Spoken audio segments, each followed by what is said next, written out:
see, and I don't know if this is a good idea, but this is the real. And she went on to say that, you know, the friendship is not in the place that everyone thinks that it's in. She was hurt by the fact that Porsha didn't come to her wedding. She was hurt by the fact that Porsha did not ever congratulate her for getting a peach, nor ever take her out to celebrate her. I would never know this. I would never know this. And I never would have thought that that was the case, because Instagram shows like this great, beautiful, you know, friendship.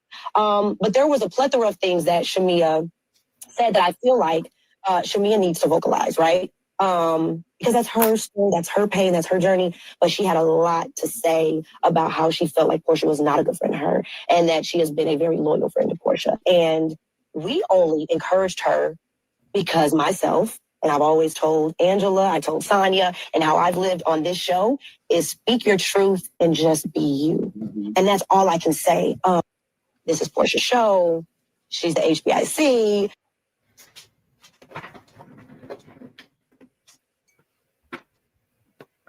And I don't know. Tired of being the background singer in Porsha's life.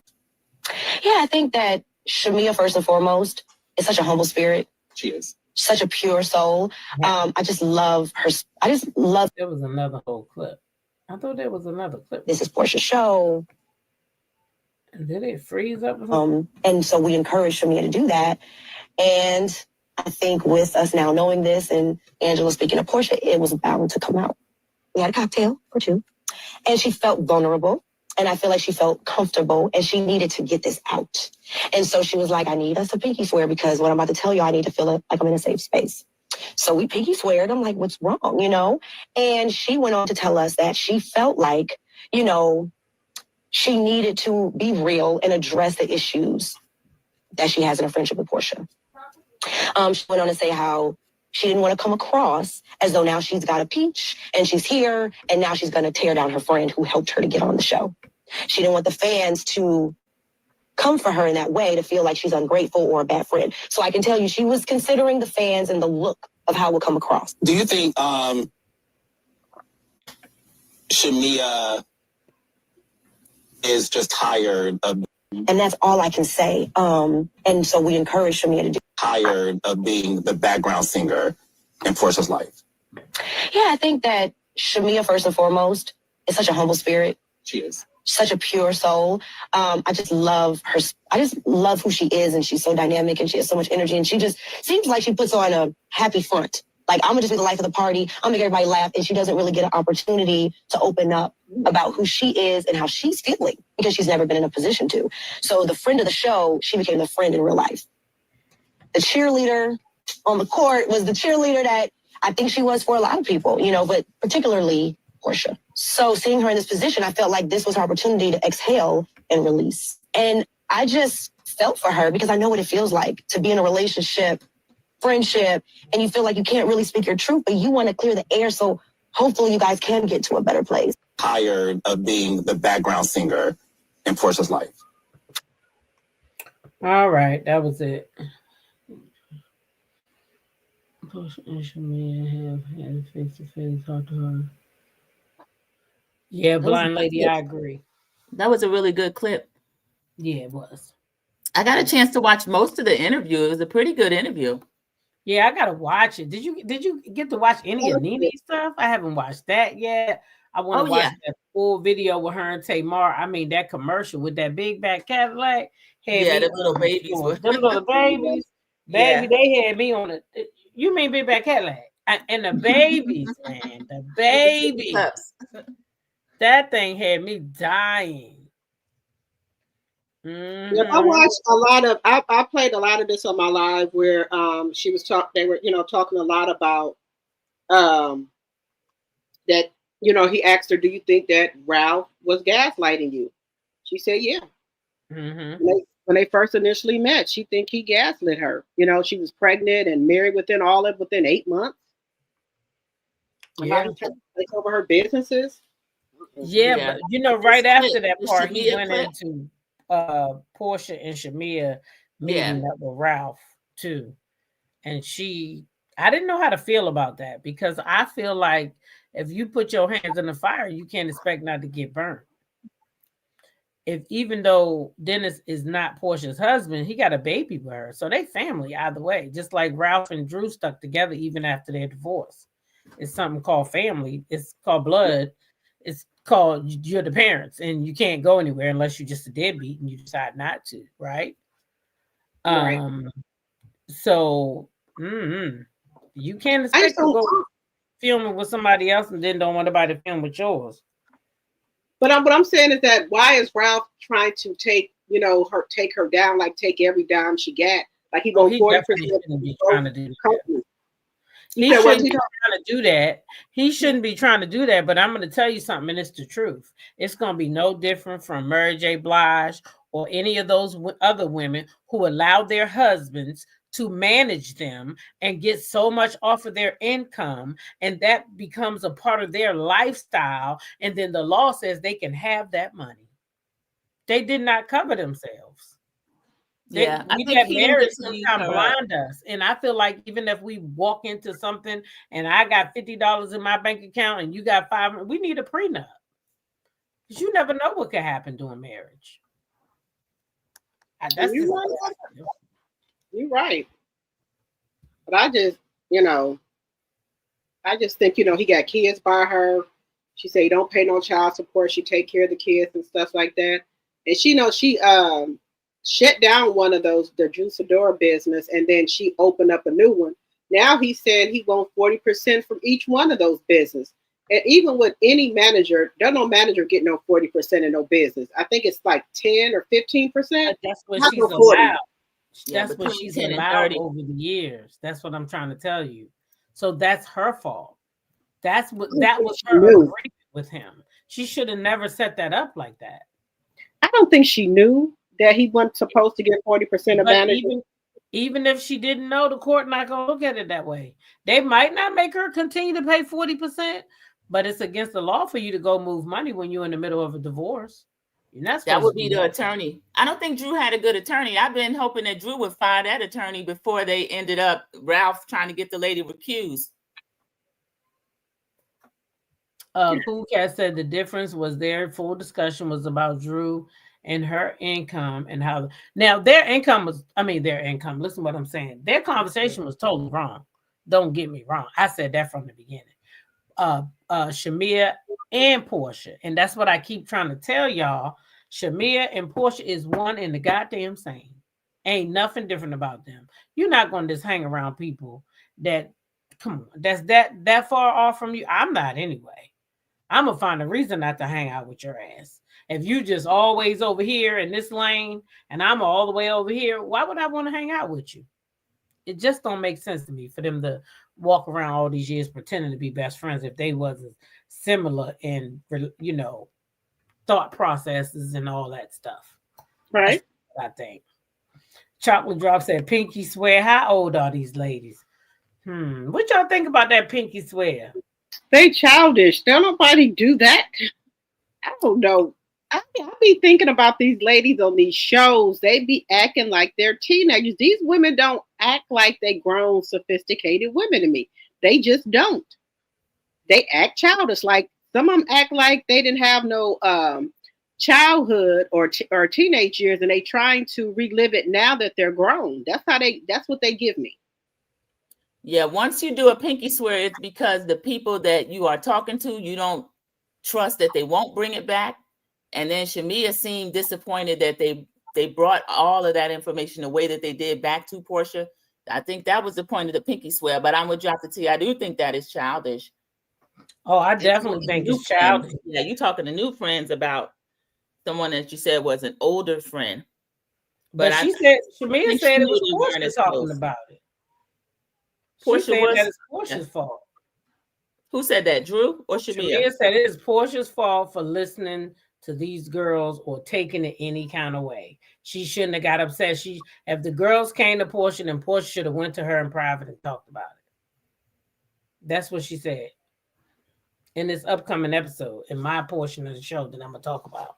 She said that in the beginning of last episode. Porsha, when she sat down with Cynthia, she said that Porsha believed those ladies when Porsha should have came to her in private and discussed that situation. That's what she said. At that point, Porsha probably didn't trust her either. So Porsha wanted to bring it before the whole group. And in my opinion, Porsha likes the whole court, because at the pamper party, that was something I probably would have talked about later, bringing it up and question. And then you said, I didn't like the way that was done either. That's your event. That's your business party when they talked about what Let me finish the point. Let me finish the point, please.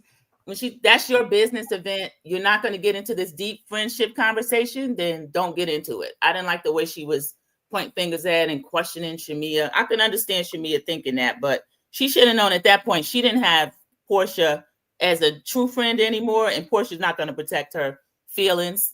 And I think Shamia should just be on the same thing Portia's on. You're talking about the party where Lauren was at? No, the pamper party. Was Lauren was at the pamper party? Yeah, that's where the conversation first started. The end of, well, they continued. Let's see, the beginning of this episode, the first people that met, they were talking about the pamper party. Shamia was talking about, you talking about the sheep party, pampered by Porsha. Yeah. Right. Yeah, that's the pamper party. So weren't they supposed to be talking?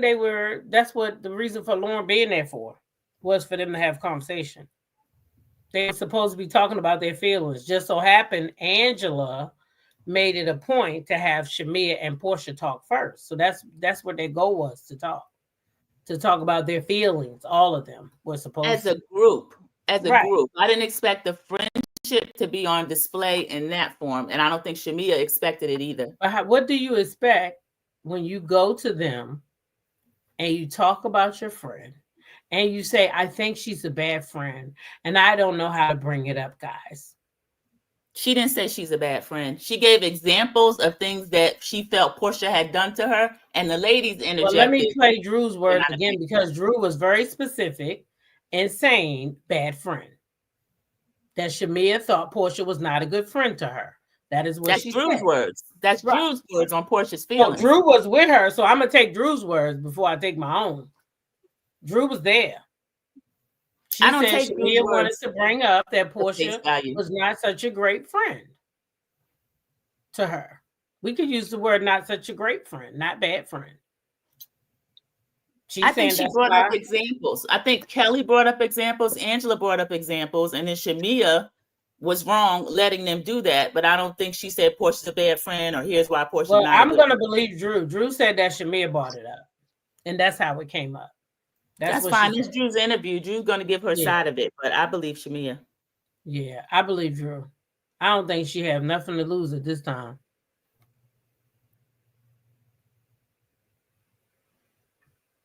Wait a minute. I think it hit her when she saw it. Drop the tea stain freeze again. I think it hit her. I'm right here. I hear you. Saw Porsha and Angela's interaction. I think Angela had more than Drew, heard more than what Drew saw. Both can be correct here, and I think it is in this case, but both not being shown. I don't know who she's talking about. I'll be missing comments talking. All Shamia had to do was lay down, and Kelly would have kept her behind in her spot. Porsha always get the smoke. Well, that's because people don't like Porsha, so they overlook what other people do, whether they're right, wrong, or indifferent. I'm not going to overlook Porsha. If her ass is wrong, she's wrong. And she was wrong for saying she want to hump that lady husband. That's trifling and nasty. I don't care if you're trying to get a moment or what you're trying to do for a show. It's nasty. You got a daughter that's going to look at that.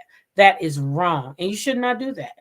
You should not do that. She also was wrong for linking up with Ralph and to show Ralph some text messages and pretend like they say that she want to sleep with Dennis.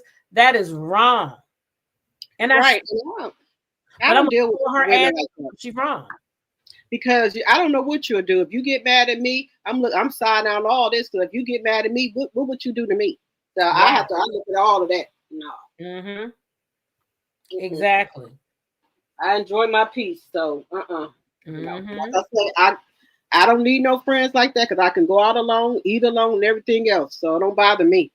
I'd rather have my peace because I don't want to have to be looking over my shoulder and side-eyeing you because of this stupid ass shit you're doing. You too old for this. Right. That's childish. You can't be behind my back talking to the group. Like if you got something to say to me, bring your ass over here and say it. Right. You cannot do that. That's where hard feelings come from. Because I might sit there and say, okay, yeah, I got it. But in the back of my mind, I'm still hurt and I'm confused because I thought you said you like me as much as I like you. So why are you going over there to tell them that instead of telling me that? Some people think that Porsha doesn't want Shamia on the show. They think that Porsha thinks that Shamia is still in her shine. And Drew thinks that Shamia. I think that's the audience. I think that's the audience that thinks that, because we've heard on the show both Porsha and Shamia say that Porsha went to the execs and asked for Shamia, and Shamia said she saw the text in Portia's phone. So how can that be a conversation when they both acknowledge that Porsha did indeed ask for her to be a part of the show? So it can't be both. She can't not want her to be on the show and ask for her to be on the show. We got to pick a struggle with that. Right.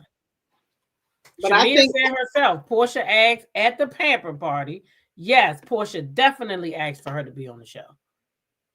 But let's just look at the outside here. Did Porsha think it was going to be like this? Did Porsha think that people were going to take to Shamia like this? And a lot, I think, has to do with these people see, Shamia, big old house and what she got, and they want to attach themselves to Shamia. But that's the people, though. That's still the audience you're talking about. That's not Porsha's feelings or Shamia's feelings. These are the audience feelings that they try to put on Porsha and Shamia. It's neither one of them girls have came out and said those things. So those are all the audience's feelings. And I think, like you said, they seen that big old house Shamia got, and they want to be attached to that. Correct. But they need to have a one-on-one. But it seems like when they get to have a one-on-one, Porsha, she gets to crying and huffing and puffing. I don't know. She just act like she don't want to have the hard conversations. I don't know if she don't want to get it out. Well, Shamia she said that she don't want to put all their business on TV. That's what she said to me. They don't pay her enough. If she's saying I'm not going to put it all out there unless they pay me for it, she's saying they don't pay her enough to put her all her life out there. Okay. Yeah. I think I'd like to see Peaches that show their real relationships. I'm sick of the audience being managed like that. Like we're not mature enough to watch their real relationship. We're watching the dissolution of a friendship. I think that part is real. But I think Porsha is trying to micromanage what else we see. Well, maybe they want to get paid more money for it. They should all band together and go to Bravo with that. Other people have been successful doing that. But being against each other, that's not going to get them more money. But that could be what it is. Yeah. Yeah. They want more money. But I think that's what Porsha said, if I'm not mistaken, that she wants more money. Miss Z says if Porsha would have had her lifestyle with Simon, none of this would have bothered her. So you think that if Porsha was still with Simon, she wouldn't have cared that Shamia went behind her back and told all the girls that she wasn't such a great friend? You think that wouldn't have bothered her? That's what Drew was saying. Drew was saying that Porsha didn't deliver. She said Porsha didn't deliver what she was supposed to deliver for the show. How could she? That's what Drew was saying, and I think how could she though? Everybody keeps saying it, but how could she deliver? If you got litigation and court paper saying, don't take the cameras in my house. You cannot take those cameras in my house. How is she supposed to deliver when a bitter man is there trying to stop her with his foot on her neck? What was she supposed to deliver? Ladies, y'all been there before. I've been there where a man tried to stop my shine. How was she supposed to deliver? I don't understand what people wanted from that girl. But do you think she could have just filmed in her own house? I don't know how Diane got that house looking. I ain't been over there. I don't know. Okay. Maybe she didn't think it was up to par.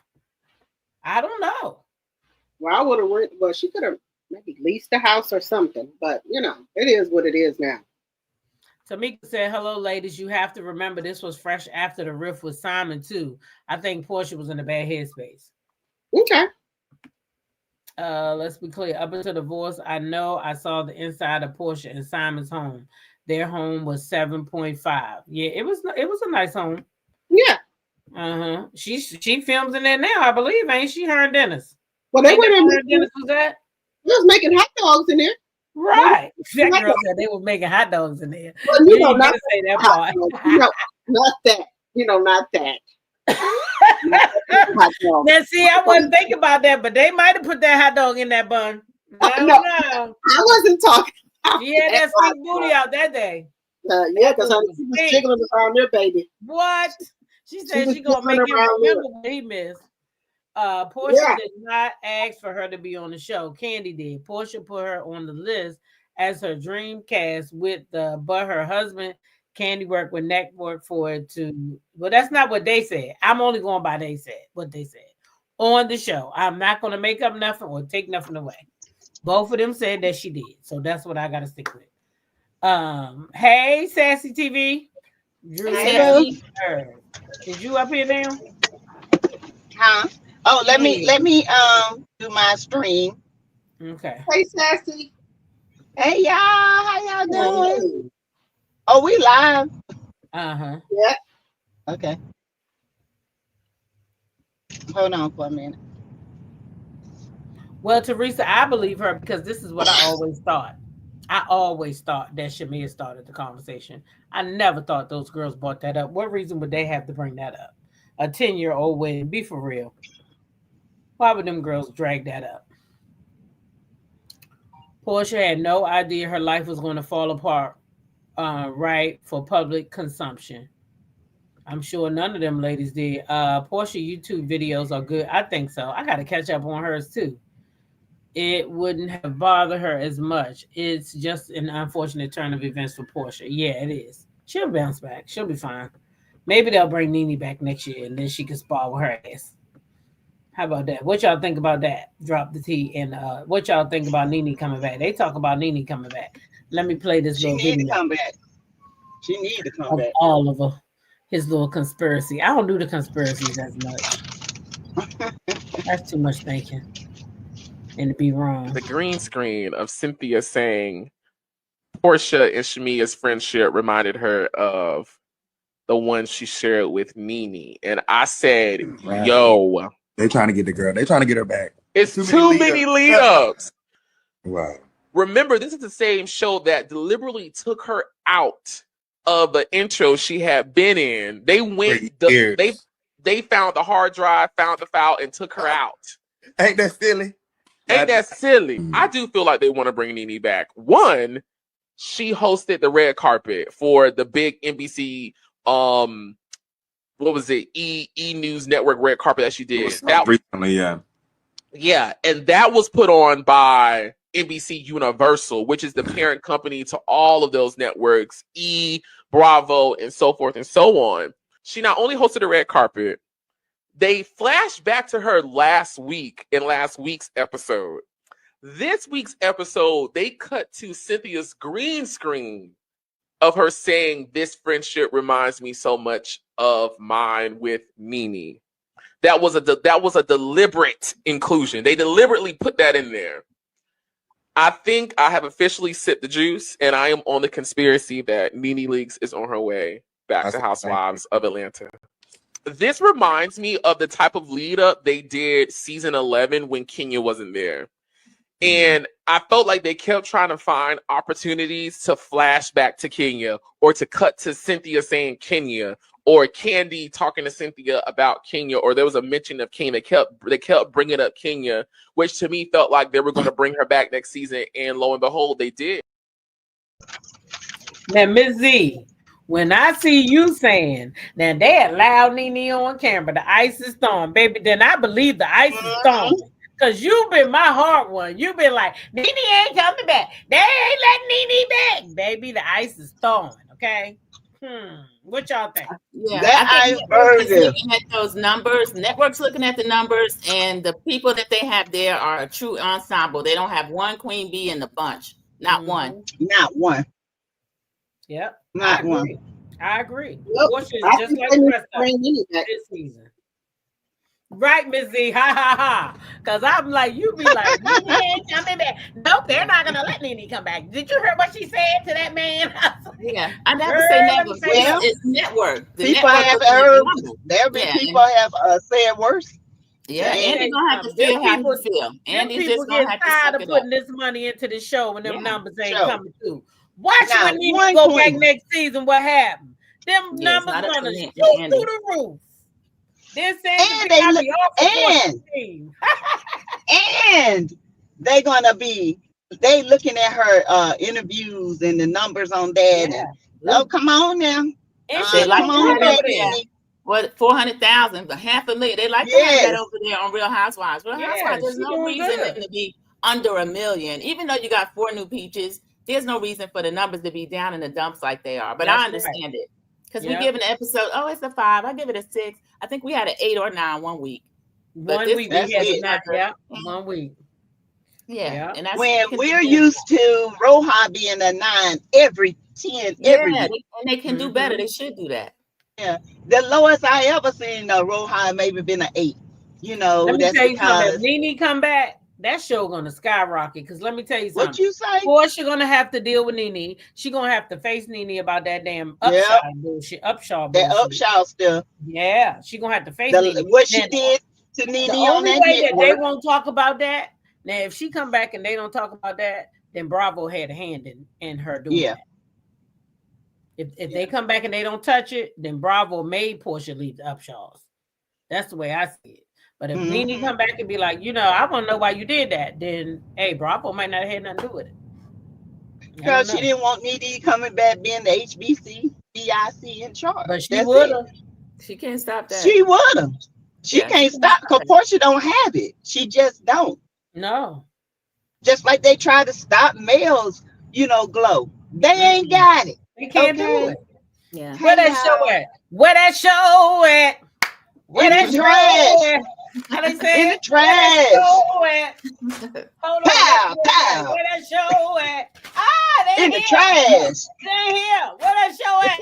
Where is that? In the trash, baby. Down the toilet, in the gutter. Okay. That show ain't coming back. Where's that though? Where it at? It ain't coming back. Gone. Bye bye. That's what happened when you come after the real queen of the show. That's right. Leave that lady alone. That lady ain't bothering nobody. She mind her business, making millions. I hope you still got her peach. I was thinking about that. She gave a good interview. She was pretty candid, but Bravo can't stand Carlos King. And also, they cannot stand her. Not been on Watch What Happened Live, and Kelly's been on there twice. It's been over there. Angela's been on all of their over there with Carlos then. That's what I'm saying. Already know I'm worried about her. I'm worried about her, Teatalk. I don't know about that. It was, and I'm not gonna say it was a bad interview. It was good what I saw of it, but I wouldn't have sat down with him. It was a good interview, but they can't stand Carlos. Yeah. And they he got so much. You know what Kenya did? She went over there too. And look where Kenya is. Yeah. I don't know. When Kenya went over there, they got rid of her. Yeah. Sure did.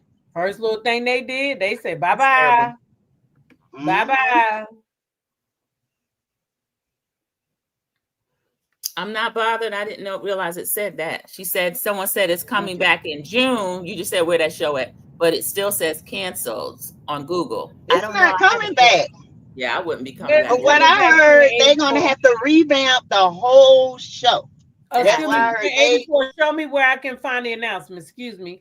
Point 84. Can you tell me where I can find the announcement since it's coming back and it's been announced? Tell me where that is, please, so we can. Yeah, because they've been saying that. They said congratulations to the show. Where's the announcement, please, so that I can put it up for everybody? In the trash can. Because the people have been asking. So if the show is coming back, I'd like to let them know. Can you give us where the announcement is? It's the end of May. You can drop the link in the chat, or you can just tell me where to find it. We'll wait. Next June. Yeah. So this you can't point next to film. June 2028. 84. I'm waiting. Y'all can go ahead and talk. I'm just waiting for point 84 to put it in here so I can pull it up. He said the show coming back in June, so it should be an announcement. So let's wait for the announcement. I've been waiting. I ain't seen it. I'm not. I would be coming back with it if it does. Yeah, no, I don't want to see what a content creator said. Yeah, I want to see the announcement from the network, because he said the show coming back in June, and the network should have announced it by now, because they're gonna tell you that it's coming back so you can rev up for it. Mm-hmm. So where's the show announced at? Point 84. Oh, okay, that's what I thought. Have a good evening. Now, y'all want to get on with the show? Who said? I didn't say it was canceled, but I said it has not been renewed. Okay, I know the English language very well. I never said the show was canceled. The show, well, I did say that earlier, but the show has definitely not been renewed. Where it say cancel on So Google? where's the announcement at? I don't want you to tell me that there was no cancellation. I want you to tell me where the announcement is that it's coming back in June. That's what I want, because you said it's coming back in June. Matter of fact, where are the commercials? Where are the commercials? Where's the commercials? Saying Love and Marriage is coming back. I ain't seen not one commercial. Not one. Tell me where to find the show at. Oh, I didn't think so. Yeah. No. I figured. Okay. Yeah, the show hasn't been renewed, like I said. Okay. Now it might not have been canceled, but the damn show ain't been renewed. Okay. And it ain't come back in June because it's the end of May. Don't tell me what no content creator told you. I want to see an announcement from OWN or another network. Child Destiny put that mess out there. Oh, that's who it was. Destiny. Yes, Child Destiny. Don't believe the hype, Destiny. The liar who said somebody groomed her. The one that they didn't ask her for one. Oh, that one. Okay. That one. That one. Oh. Okay, that makes sense. Broken butt Destiny. Flat back. With a 5-inch crack. Not the flat back. Yes, child. Flat back. You said Carlos announced it was canceled. Oh, I ain't heard that.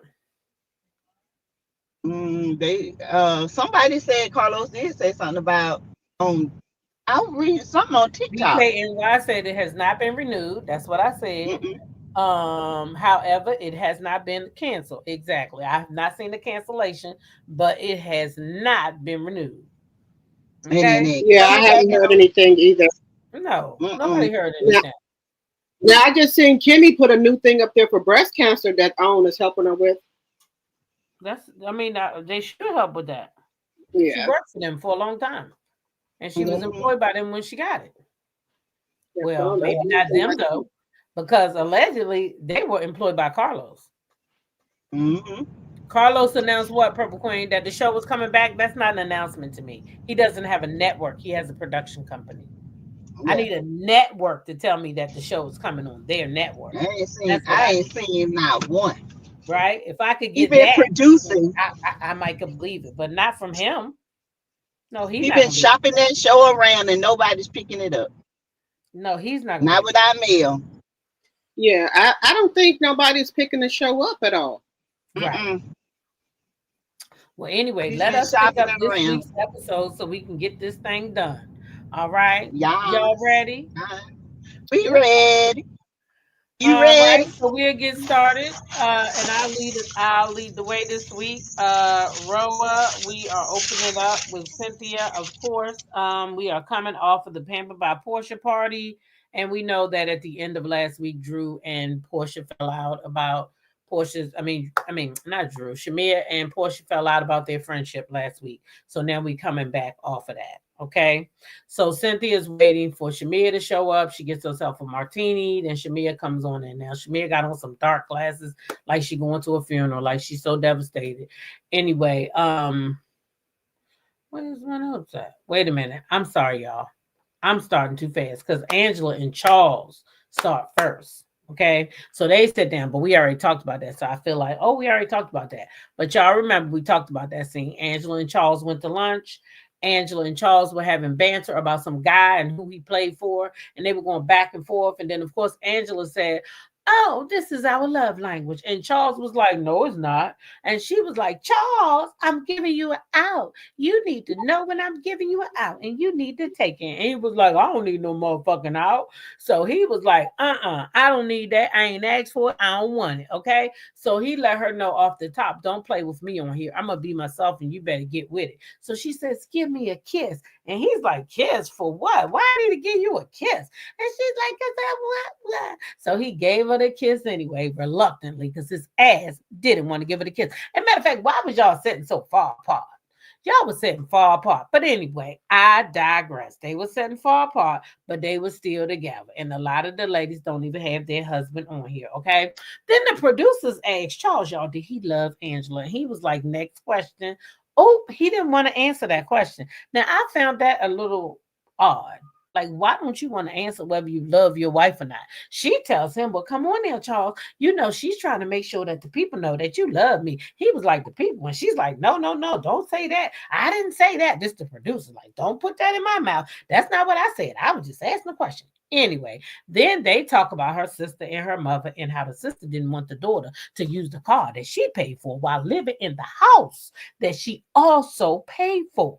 And the sister wanted to charge the daughter to use the car that she not using that her mama paid for. And Angela didn't take likely to that. She did not like that. She did not like the mama was allowing that because she feel like she bought them a home and she don't want them to be giving her all that. Okay. Now, y'all, I went back to last week and I thought about something real quick. Remember the mama came? Well, is the mama going to come later? The mama going to come later. That's all right. Let me shut up. I'll wait. That's not mine. Okay. Charles said that Angela needed to learn to walk away from things, even if it is your sister. If it's just not good for you and it's not healthy for you, then you need to walk away. You need to walk away. Okay. And Angela, she's still like, well, that's my sister. Anyway, Angela asked if he thought she could hold her own. He said, of course you can hold your own with a woman. She's like, well, with who else? He's like, I'm just saying, with a woman you can. Anyway, Angela said she wanted him to get with the family. Now, Charles ain't too keen about that. He don't really give a damn about her family. Okay. Now, I hope that him and the mother had a chance to reconcile now that we know she's resting in heaven. But Charles did not seem enthusiastic to be with Angela's family at all. Y'all, then they flash over to Cynthia. Now we at the bar with Cynthia. Now, Cynthia at the bar, she got a martini. She want that bitch to be strong.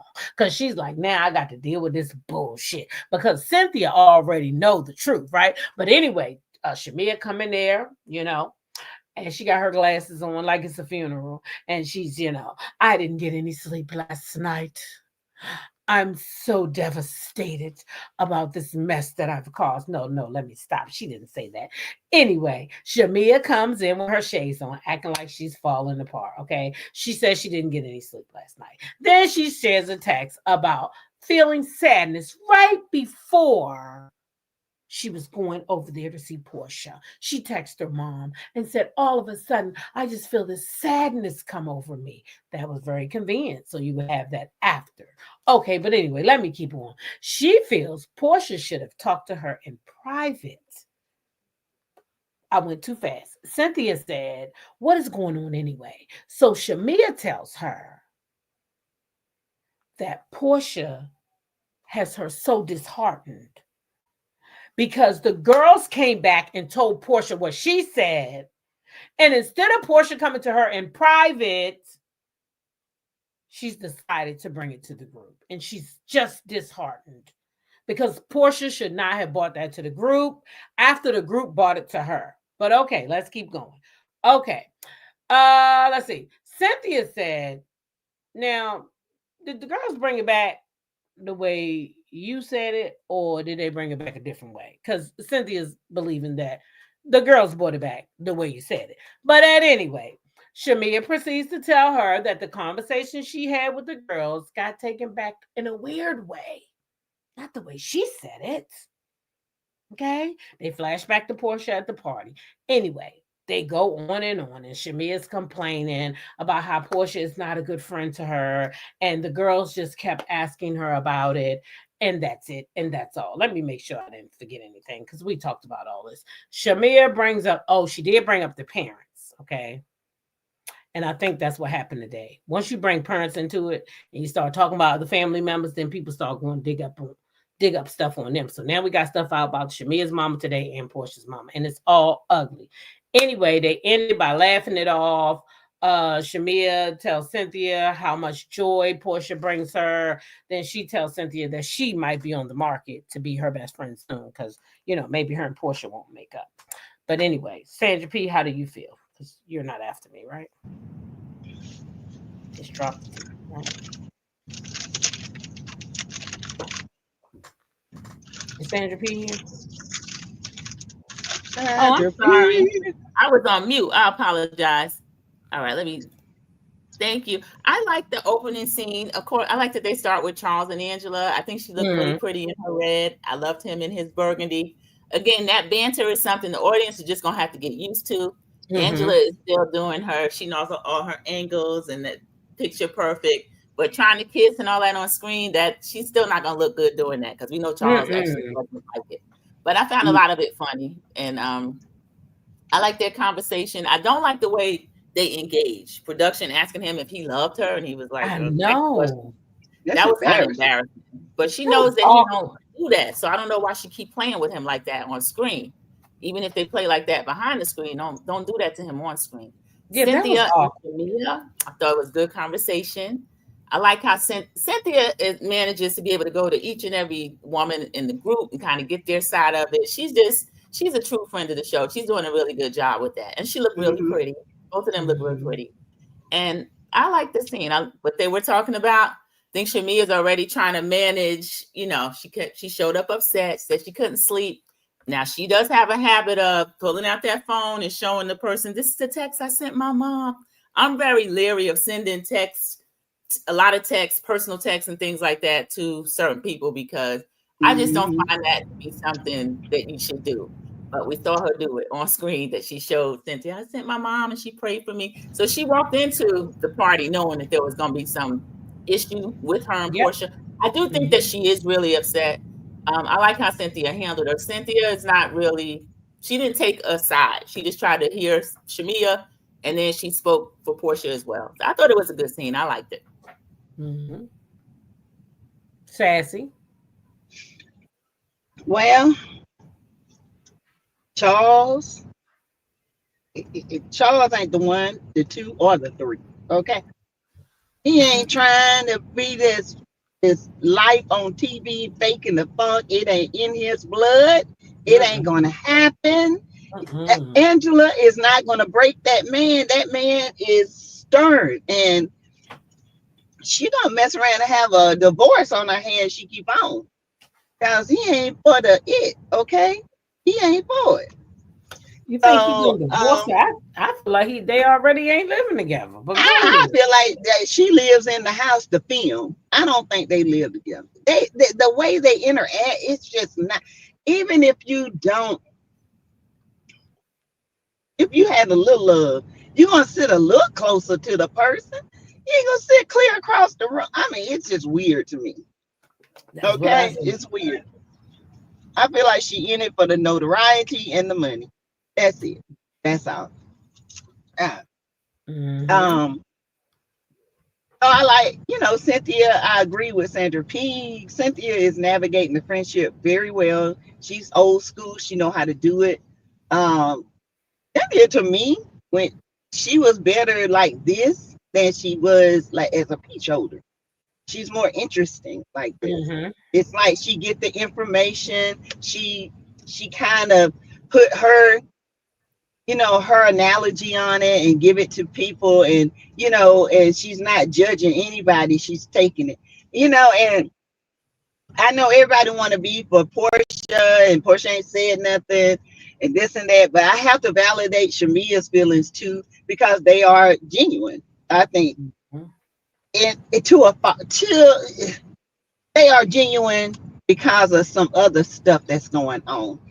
But I do think, in my opinion, I feel like Shamia feels like she's been her feelings are not validated with Porsha. And I can get that because, you know, Porsha has done that before. But, you know, I'm not all for the graphics and, you know, the crying and this and that. Girl, if she ain't your friend, she ain't your friend. Cut it loose. Let it go like a goose. Okay, just cut the neck. Move on. If y'all can't come to a agreement after all these years of friendship, and just because y'all been friends for years, don't mean that they your friend. Yeah, It just don't. I agree. So I agree. I found that out. So y'all,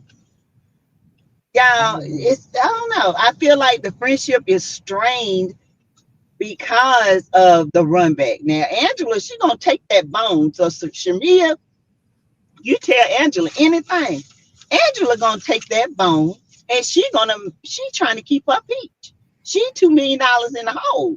She need to pay them bills that Charles is not gonna pay. Okay. Charles said 2 million. What? You got your ass in it. You gonna dig your ass out. Point blank period. So that's all I think that they all know that that's how the show works, though. Yeah. Each one runs back and tells somebody something. They said they've been trying to get Angela on the show for years. She wouldn't come because of Sheree. Is that why they fired Sheree? That's ugly. If they had to pick one, I could see them choosing Angela. Sheree won't show a lot. Sheree won't show a lot, but she carries the bone. She's more friend of too. She could be a friend of. Cool Cat said D got her beat. So you gonna have to calm D down about Porsha. she about Porsha like she about Shamia. Ain't nothing wrong with but you say you don't like Shamia like that. You just I don't know. I like both. I think both their personalities are strong, but there's a deeper connection, and I think Porsha is not saying a lot about Shamia because a lot of stuff that Porsha don't want to come out. I'm just saying. I don't know if it's that maybe she didn't want what came out today to come out. But now that that's out, I think all the gloves are going to be off. Everybody already know they both was thoughts. Shamia was thought just as much as Porsha was before she got married. And maybe Shamia grew up until Porsha got married. At that man's house the first night she met him and slept with his ass, okay? She wouldn't did all that. So that told me right there what kind of woman she was at the time. So she got lucky and she married a nice old rich man. Great. But them girls was both out there together. So I think they both ain't going to want, especially Shamia, nobody to know what they was doing. I think the stuff between the mamas caused that fracture. I don't know, because the mamas been, sure they've been broke up. I'm going to tell you why I feel like that. Because Porsha went in for no reason. Shamia didn't say nothing about her mama bad. No, I think Porsha went in because of this right now. Now I understand the IG story, Sassy. You mean the IG story where Porsha met up? And then I think so too. I think it does stand back to the mother, because we get to see Miss Diane this season in Porsha's ear about Shamia. And she's been doing that for years, and we get to see it now. I think it's the mothers, and I think that Porsha knew, including the mothers in the conversation, was going to do just what happened now. It makes the viewers curious. They want to know what happened. So then they do a deep dive to see if they can find something. And what did they find? Today it came out. The reason why Porsha's mother's mad is because she got into a tough time and was about to lose her daycare. And she confided in Shamia's mother, who ended up turning around buying the daycare. Her own. Rightfully so. And Porsha mama got mad because they've been garnishing Porsha's money, her money. They've been doing a lot of stuff. Then they ended up that, I think the garnishment happened after the daycare, I thought. Because the garnishment had to do with the suit. It happened after that lawsuit with the 620, whenever that was, the baby passed away, the 2-year-old. Before then, they were garnishing, and then they got back on feet. Then that baby passed, and then they ended up in this lawsuit. And then that's when she went back with the all night baby. Portia's mom went back with the idea of the all night 24-hour baby. After the baby passed, she the all night one, or that was yeah, and then it didn't do good. And then Shamia's mama about it, and they've been fighting ever since. And Porsha don't want people to know that. Yeah, so I don't the see how baby that's stuff happened egregious. before the mother Yeah, stuff somebody happened. picks up a business that's for sale because you couldn't manage it. You mismanaged it. So Don't get mad at them. First, so then they were sued for $5 million. I heard about that. Right. So then that put them in a tough spot. And then the friend went knowing that she was being sued for $5 million and bought her property. I heard this a long time ago. I heard that she married Cordell because she thought Cordell was an easy peasy and I to believe get the that money. about Porsha. I believe that about Porsha. She's Cordell's good with his money. Yeah. He said that he alluded to how much.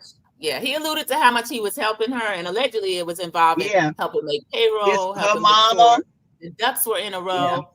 And he said her mama was spending too much money. Yeah, he was tired of it. I believe that too. Yeah, he bought his house cash. They were running all over the man's house, jumping off the roof. So yeah, it goes back a long way between her and that mama. Jumping off the roof into the Oh wow! But didn't they have insurance on the daycare? Didn't that daycare pay for the $5 million settlement?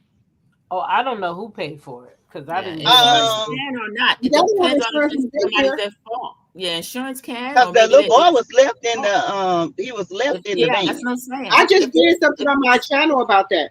If you're at cars, I did it yesterday. If the baby was left alone and everybody's gone or something, and somebody's at fault, insurance may or may not pay. So it just depends. I don't know all the details, but some of the rules. That's negligent. If you left, that is negligent. Yes, they went to tragic. It's tragic.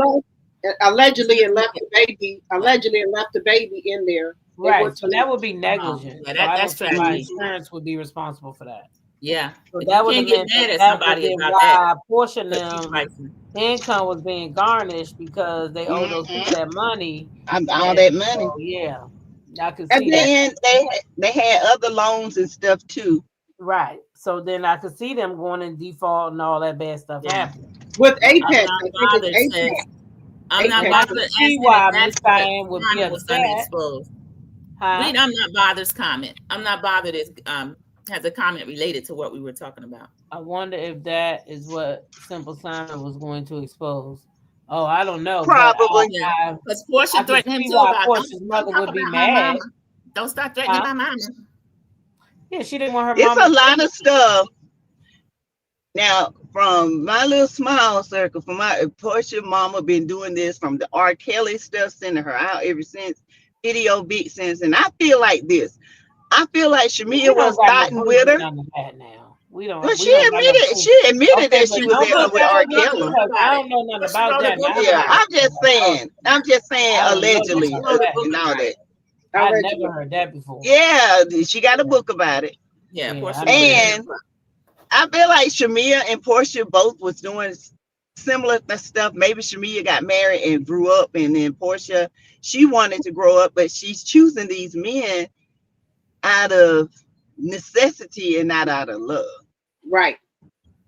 Well, a lot of women are saying that they're not going to marry for love no more. Like Toni Braxton, she's not marrying for love no more. They're going to marry for comfort. For comfort. Well, but make sure the man is legal though, legit.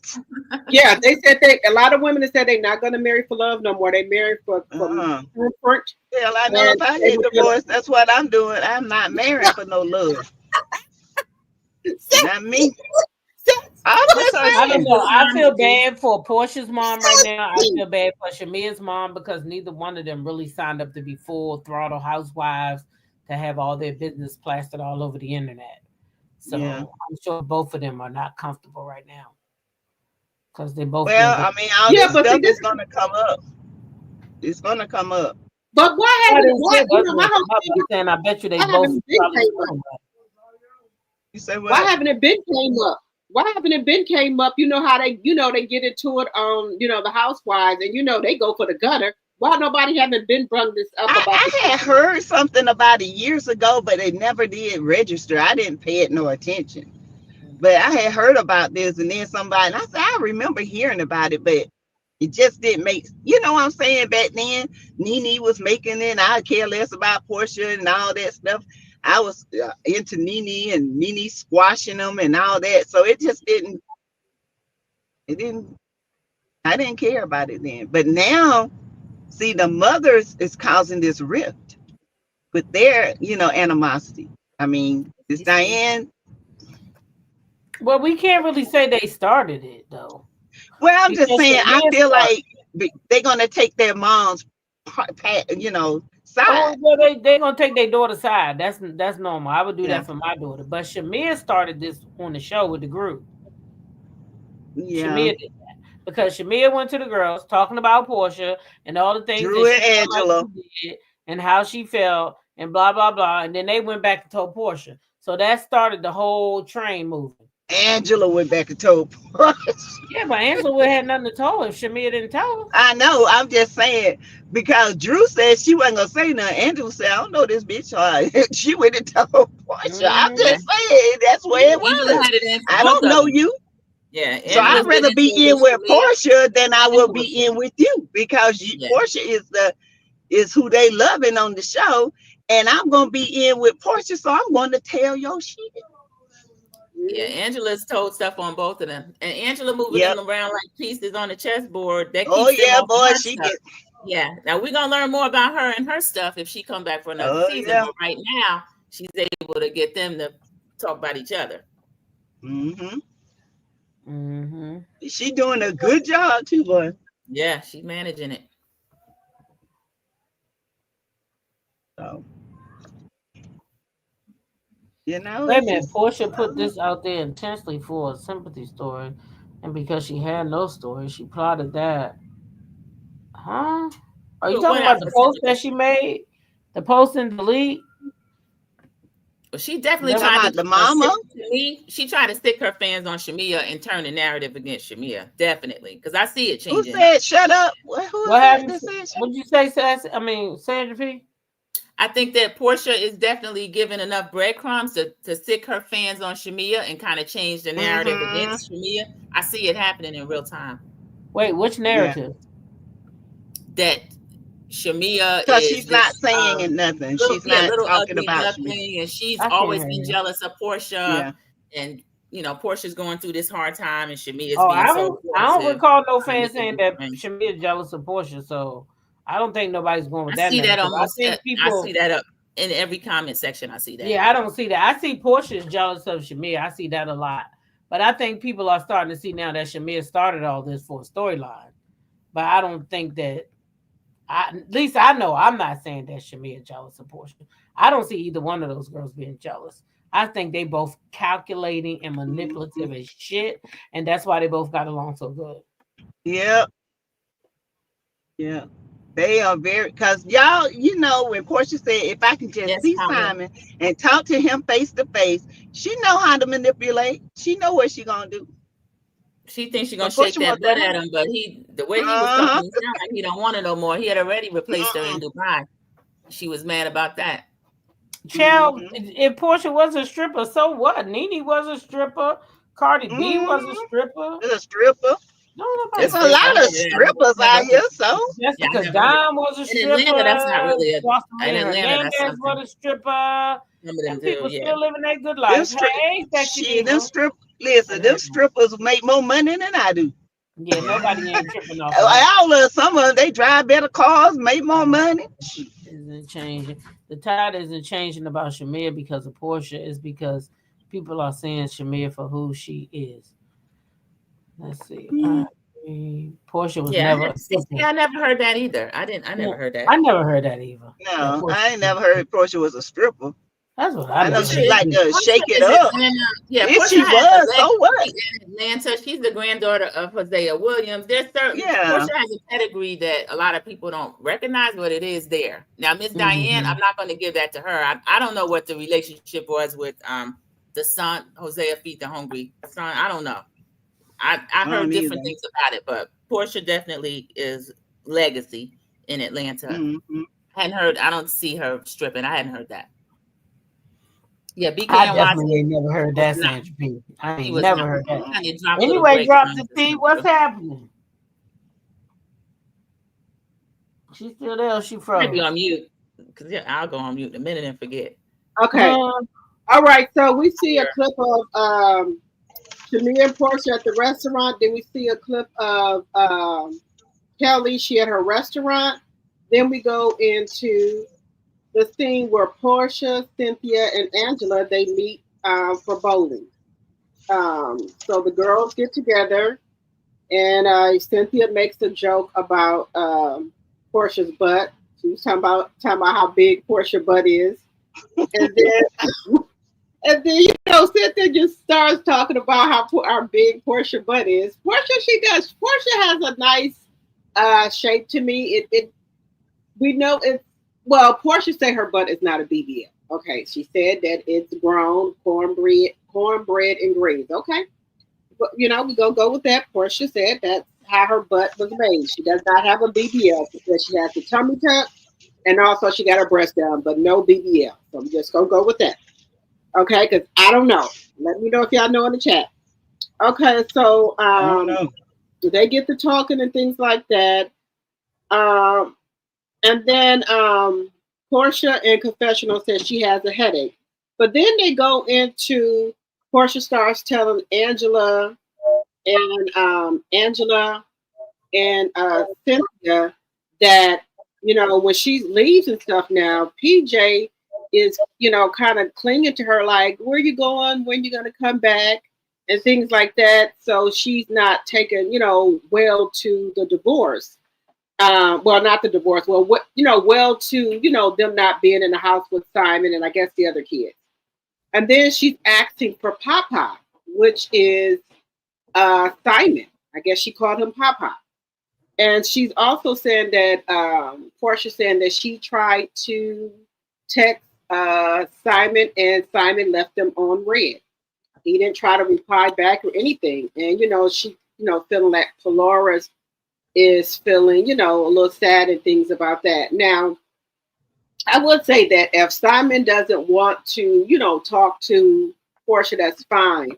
He can at least talk to Polara. If they built a relationship, she knows Dennis is her dad, and she's calling Simon Papa or what have you. So he could at least talk to the child. Now, I do think that. And we see it a lot when the parents, like just say the kids have a stepfather or something like that. And when they break up with the woman and the kids. What do the kids got to do with it? I think you should still be able to have a conversation with the kids too, even though y'all not together anymore. The kids should not be brought into that. You should still be able to talk to the kids and things like that. And I don't think Porsha would have a problem with that. But I think Simon does. He has a problem with still keeping, open communication with Polara. Now, we do know he's in ICE detention, but he can make phone calls and stuff. So I think he should still reach out to Polara, and it looks like Porsha does not have a problem with him doing that. And so Cynthia starts to talk about her and Cynthia, they started to talk about Shamia, and she said she told Shamia that, give it a little time, Porsha just needs a break and things like that. So they're trying to, just let Shamia know that I don't think, y'all friendship is over with. Y'all just need a break from each other, because that can be a lot where you just used to seeing your best friend maybe on the weekends or during the week. But now that your best friend is, kind of in your workspace, in your space now, it may be a little much, and it probably is a little much. How can I put it? A little much than what you bargained for. Seeing your friend every day and probably seeing everybody clinging to her because of the house and the things that she have, you maybe were not expecting that, and that's probably taken a little bit for Porsha to adjust to. I think maybe Porsha feels like the ladies on the show are her friends or what have you. And maybe she feel like Shamia is coming in on her territory. And we also heard Shamia say that if this is a problem for her, she can go back to her regular life. So Shamia's, to me, it's like she said, she is willing to not come back on. She could, go to her regular life if this is causing a problem for her and Porsha's relationship. But Cynthia is telling her and Angela, just give it a minute and, let, Porsha just catch her bearings, because Porsha is going through stuff. She's going through a divorce and things like that. She's also going with the betrayal from Drew, with the stuff that Drew did. So she's got a lot going on right now. Also, she still hasn't got her divorce from Simon yet. So she's got a lot going on with that. And then also, allegedly, if the house is in foreclosure, she has to find another place to live, and things like that, because the house she has, allegedly, she gave it to her mom. So that's a lot she's going through. Okay. So then we go to Porsha in confessional. She says that she doesn't want to, lose her friend. She doesn't want to divorce her friend, which is Shamia. She already divorced Simon. She don't want to divorce her friend right now. Okay. She doesn't want to do that, So, she's trying to balance it all out. So then we go into Drew and her mom. Drew's mom is in the car. She's talking to Drew. And they're talking about Ralph and things like that. Drew's mom is saying that, she really didn't know that Ralph was like that. And Drew's mom flew down to come and be with Drew because Drew is going through a lot with the divorce with Ralph. And Drew was telling her mom, how Ralph, things that he's doing to her. Like he locked her, he changed the code on the door where she couldn't get in the house. She had to stay at the hotel. Then finally he went through the basement and came up to the front and opened up the door for her. Then she's telling her mother how Ralph is trying to get her attorney recused from her case. And then also her attorney dissolved Drew Sidora, and Drew Sidora, the Drew Sidora, what we call it, her Drew Sidora brand, and she made another one. So now Ralph found out about it. Now Ralph is saying that he wants 40% of the Drew Sidora that they dissolved and of the new one. So Ralph also found out that she has one in LA and one in Chicago. He wants 40% of each one of those. Now, Drew says that Ralph does pretty good for himself. He makes over $200,000. My question is, why are you trying to drain Drew? Now, my thing is, I thought once you file for a divorce, anything you do after that, because when you file for the divorce, it's supposed to be like a legal separation. So anything that you occur after you file from the divorce, it should be yours.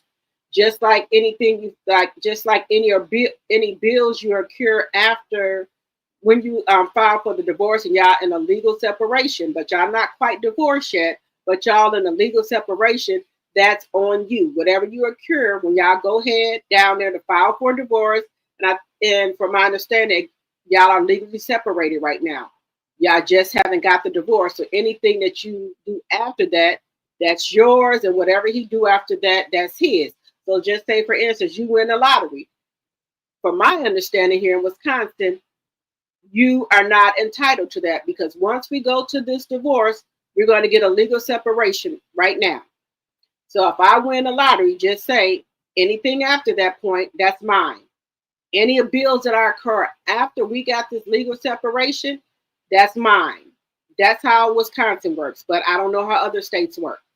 But anyway, so they're talking about, how low down and dirty that Ralph is doing. He's in the basement. So Drew's mother is on her way over to the house or whatever. So once Drew's mother gets there, they start talking and things like that.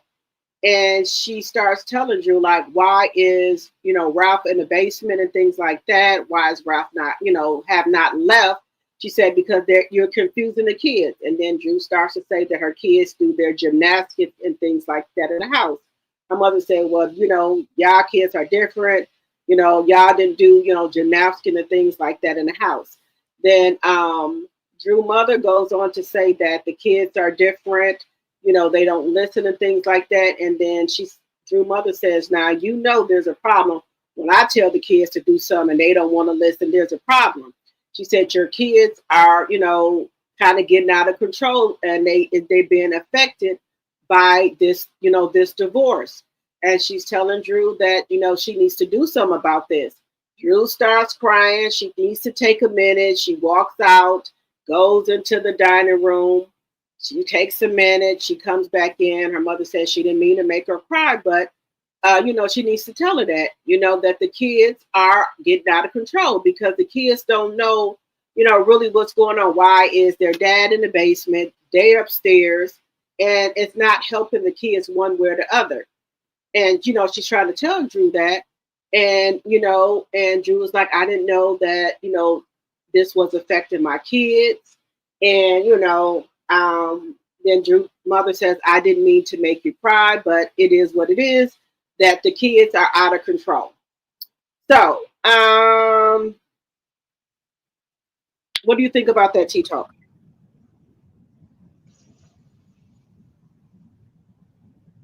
Teatalk? Teatalk. I was on mute. I'm sorry. You up there making these faces? I was talking. Oh, okay. All right. They can't hear me. With Drew and her mama, how do Drew not know what's going on with her children? That's the first thing. Thank you. But her mama told her. No, I think she should know before her mama, though. Okay. Don't you think? The kids see you every day. You ain't gonna know that your children acting up. Maybe it's a generational gap because when our mamas tell us to sit down, they sit down, and maybe they just not doing that with Drew mama. Yeah, and these kids that right now, but they didn't look like they were doing it with Drew neither, Sassy. Because didn't you see them? Yeah, that's true. Them children wasn't listening to her. I don't think they listen to neither one of them. Ralph either. I think they just let them run free. Yeah, they wasn't listening to Drew. Mm-mm. They was not listening at all. Nope. So yeah, I think that Drew full of shit. I don't like her and Ralph having to live in the same house. Because let me tell you something. That is hard. That is hard. It is hard to be around the same person that caused you the pain in the first place. Well, he can't come upstairs. It don't matter. Downstairs. Just his presence in my damn house. You know what that means? I can't move on. Yeah. Right. That means he still has control. I can't move on. Well, the judge won't make him leave. The judge said he can stay down there. Right. So that means she basically can't move on. She can't really move on. And a mother, let's just be honest, a mother is attached to the child most of the time. Okay. So then how does she really move on with him just right down in the basement? She can't really live her life. It's like the court down south is just backwards or something. What wonder can Drew move out the house? No disrespect to nobody from down there, but I'm just saying it just seems like I don't believe I'm going through what I'm going through, but not only just for the courts because of decisions that we have to make. There's people have to get themselves together so they can go on. But what I'm saying is, the courts are not going to say to us, you guys got to stay in the same house. That's where a lot of bad stuff happens. When two people that are trying to separate are forced to be together, in my opinion. So, what do you think? Do you think Drew can move out if she wanted to? Yeah, she make enough money. She could. But do you think that big old house? But do you think the courts will let her move out and take those kids though? Yeah, why wouldn't they? They not. I don't think they forcing her to stay there with the kids. I think she's staying there because she want to stay in the house, and Ralph want to stay in the house. So Ralph went to his lawyers first before Drew and told his lawyers that it's a great idea that he could just live in the basement. And the lawyer presented it to the court in a way that they accepted it. But I thought Ralph said he wants to be around his kids. But if Drew move out with the kids, yeah, but the judge can't force you to stay in that kind of situation. I don't think so. But then what about taking the kids? He might say that he don't want her to take those kids. But they ain't all his anyway, is they? The oldest one ain't. Right. So the family, you got to keep the kids together. So therefore, she's the mother of all the kids. So the kids got to go with her. Ralph just don't like Drew. He bought that house. That's not about it. But her money helped contribute it too. So I think his narcissistic behind need to move. But we all know he ain't moving. So and then you see his dad in the car with him when they was going to court. His daddy's like, they want you to move out your house that you pay the mortgage on. His daddy is putting that stuff in that shit in his ear too. Yeah. Because his daddy should have said, you go ahead and move out and make that your child support. You go ahead and pay that mortgage and you go find you somewhere else. Yeah. Because you got kids by her, boy. That woman need that house. You need to get your own place. Her black ass know when that baby turn 18, that's your last payment. That's right. Yeah, but the daddy is not saying that. So we know. No, because the daddy just like him. Yeah. Daddy's a fucked up individual. That's it. Oh, I'm sorry. I didn't know that. She said daddy is dead. Well, Teatalk said his daddy was in the car. There was a man in the car who was telling him that. That his daddy. Remember that man that was in the car with him? Remember that man? I don't know who it was, but yeah, they didn't say who it was. What was he telling Ralph? Tell me, they trying to make you pay a mortgage on trying to put you out your own house that you pay a mortgage on? Who was that man? He looked like his daddy.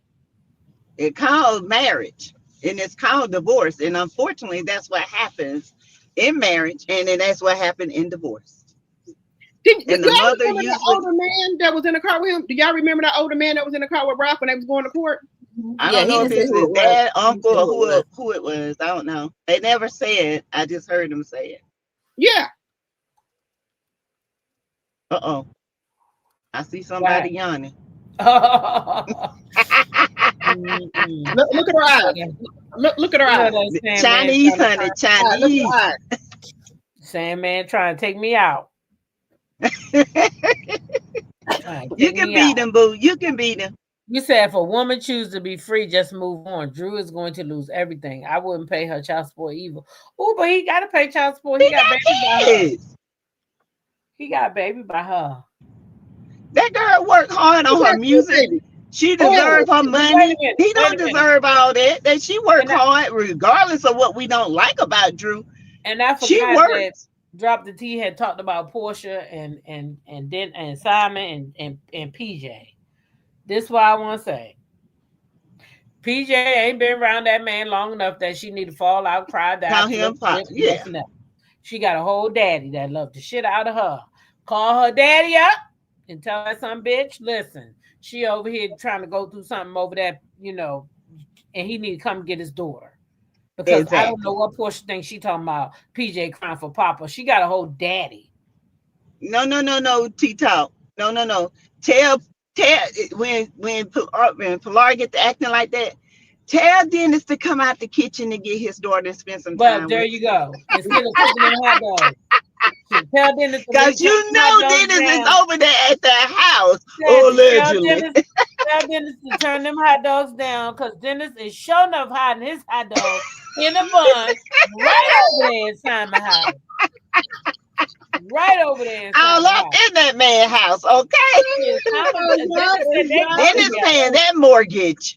You know Dennis said that on the thing they go together. Yeah, he said forever. He said they go together.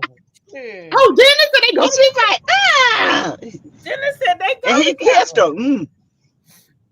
They go together. They just wait until this divorce is over.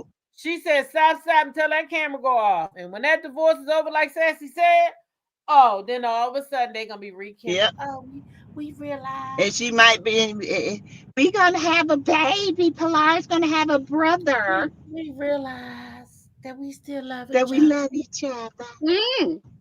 But Drew said that Dennis ain't her type of guy because she like a man with a physique, not no man with no belly. She like muscles, not belly.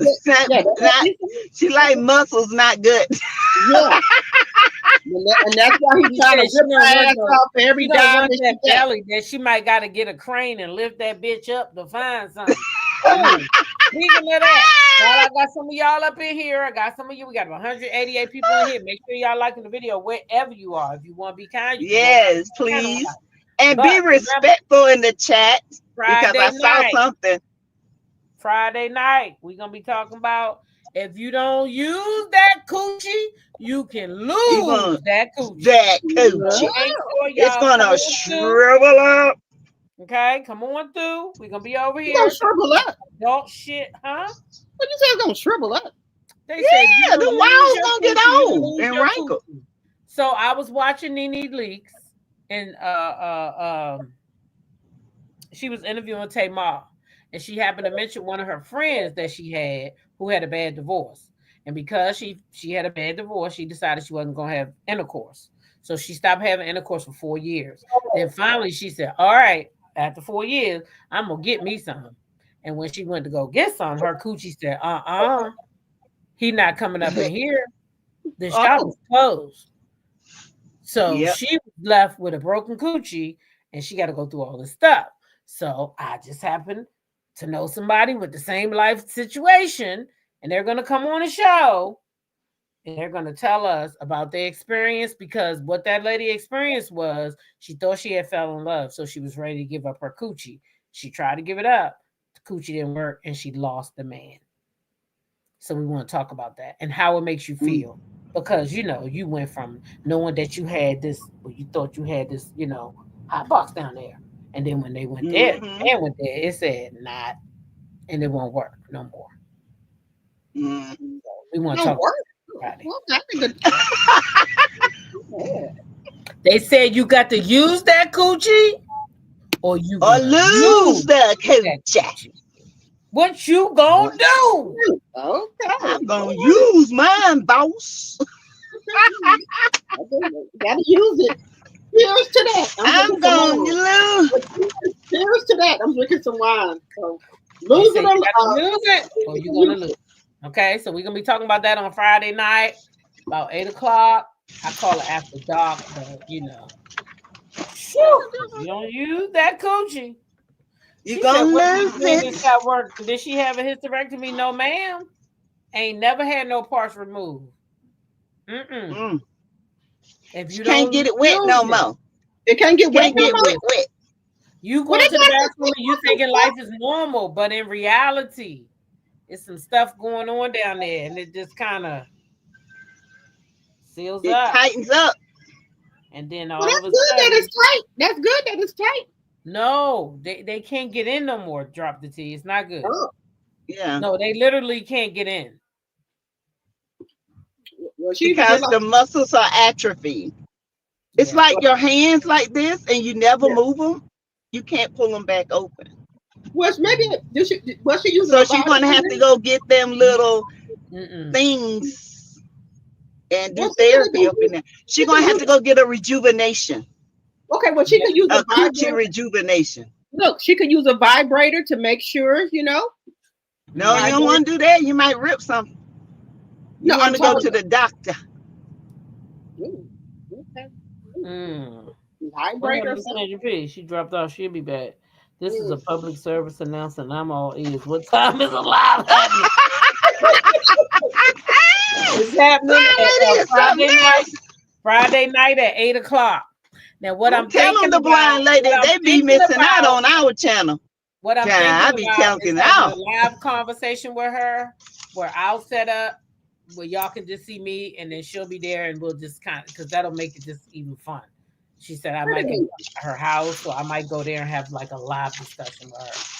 So either way, it's Friday night, y'all. We doing it. Okay. Somebody said it's dried up. Somebody said it's dried up. Yeah. Yeah, it's like a prune out in the sun.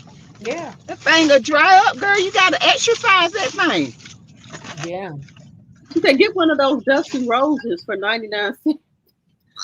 Ew, don't get that, Rose. Jeanette says, regarding Nene Leakes, why people talk about Porsha being with an almost divorced man. Nene is with a man who is not divorced. Candy baby daddy was married. Isn't Sandra P next? Yeah. No. All right. I thought it was me. I gotta go to I'm sorry, I gotta go to Sassy. So Sassy, what do you think about what I said about Porsha and them meeting at the bowling alley and about Polara? Well, Pilar don't know that man. She just know he was in the house for about less than a year, and that's it. Pilar be all right. So Porsha need to start using that. Mm-hmm. Pilar has a daddy, a family that loves her, and that man don't care. He over there at ICE. All he worried about is trying to break her mama down. So why would you want your child to be around somebody like that? I wouldn't. Sorry. Mm-hmm. Okay, how do you feel about them saying that they need to? Cynthia said that she told Porsha that they told Shamia that she needs to give Porsha a little time, and Porsha said that she don't want to divorce her friend, which is Shamia. Well, I do. I agree. I think Porsche is going through a lot. I do think so, but I also think there's a lot that's not being said. But I do believe Shamia wants this resolved on TV in her way, but it's not working. It's not working. And really and truly, Porsche ain't got to say nothing. She's making herself look bad because she's doing all the talking. Period. I mean, if you shut up, talk about it out scene or have a scene or something, and I don't know. It's a lot. It's a lot. Them two and they'll fight, break up, be back friends. I think Shamia wants the friendship a lot more, but she want to be heard. And for some reason, she feels like she's not being heard with Porsha. And that's her feelings, and we can't deny that. So, hey, it is what it is. Okay. All right, what you can't deny Shamia feelings, but we sure can deny that Shamia started all this, though. Yeah, I ain't denying she started. But she should have known not to say something in front of somebody she don't know. The problem when Shamia started it all. Well, Porsha ain't no flybacker. Porsha, yeah, but we can't keep going by what Porsha used to do if we talking about the show. Because we talking about what we doing to each other. I talk about behaviors with Porsha. I'm just saying, off the camera, on the camera, these two have had some stuff. Because Shamia said, off the camera, Porsha is one way. On the camera, she's a different way. And when she said, I ain't gonna be that way, they don't pay me enough. So there has been some conversation off this camera about something going on. And I feel like it's more than what we see. I feel like Porsha want to control the narrative, and she's doing it. She's doing it. I think because she don't want to tear down that friendship on camera don't mean that make her a bad person. I personally wouldn't. I didn't say she was a bad person. But that's what she's talking about. She want Porsha to sit on camera for us and go through all this bullshit and then make up like it never happened because she's done it for Porsha. Well, I feel like this. If you get lopsided friendship, then at some point you got to be the bigger person to walk away. Well, if you feel like you're not being heard in a relationship, if you feel like you're not being a friend, and I'm always being the one there for you, I'm always the one showing up when nobody else show up, and then I feel like you don't hear me, then it's my choice to walk away from that. I'm going to be with people. I'm going to be with a friend that loves me. And when I show up, they appreciate me. Vice versa. I agree. Yeah. I don't want nobody half in, half out. If you don't love me as a friend or as a sister, and we've been through hell and back, some people could be in your life all your life, and you think they love you down the whole time they despise you. So, it is what it is. I'm getting emotional. Let me get myself together because I love y'all. I love you too. I love y'all. I'm glad I have met. We're like sis. I had a revelation. I had to come to that. Yeah, my friend, I had a friend like that. I loved her so much, and I would do anything for her. And I just, me too. And I come to find out the way they move. Yeah. And my peeps will tell you the way this happened to me. I don't blame him. I blame her because we friends. You knew better. I thought you were, but at this point, nah. I was over there listening to it. I was over there listening to you, Sassy. Yeah, I want Sassy to elaborate after the friendship scene with Shamia and Porsha. After the last scene, I hope we have time. Yeah, because I want you to elaborate on that. Yes, that is important. And I felt that what you was talking about over there, because I got my 2 channels. Y'all know. But yeah, I was over there listening to you. I felt so bad about that. Me too. Y'all know I get sensitive. I start crying, so I get kind of sensitive. I was really sensitive. You drinking that wine too, child. Put it up. The cut water. It's the cut water. Yeah, y'all know I get sensitive.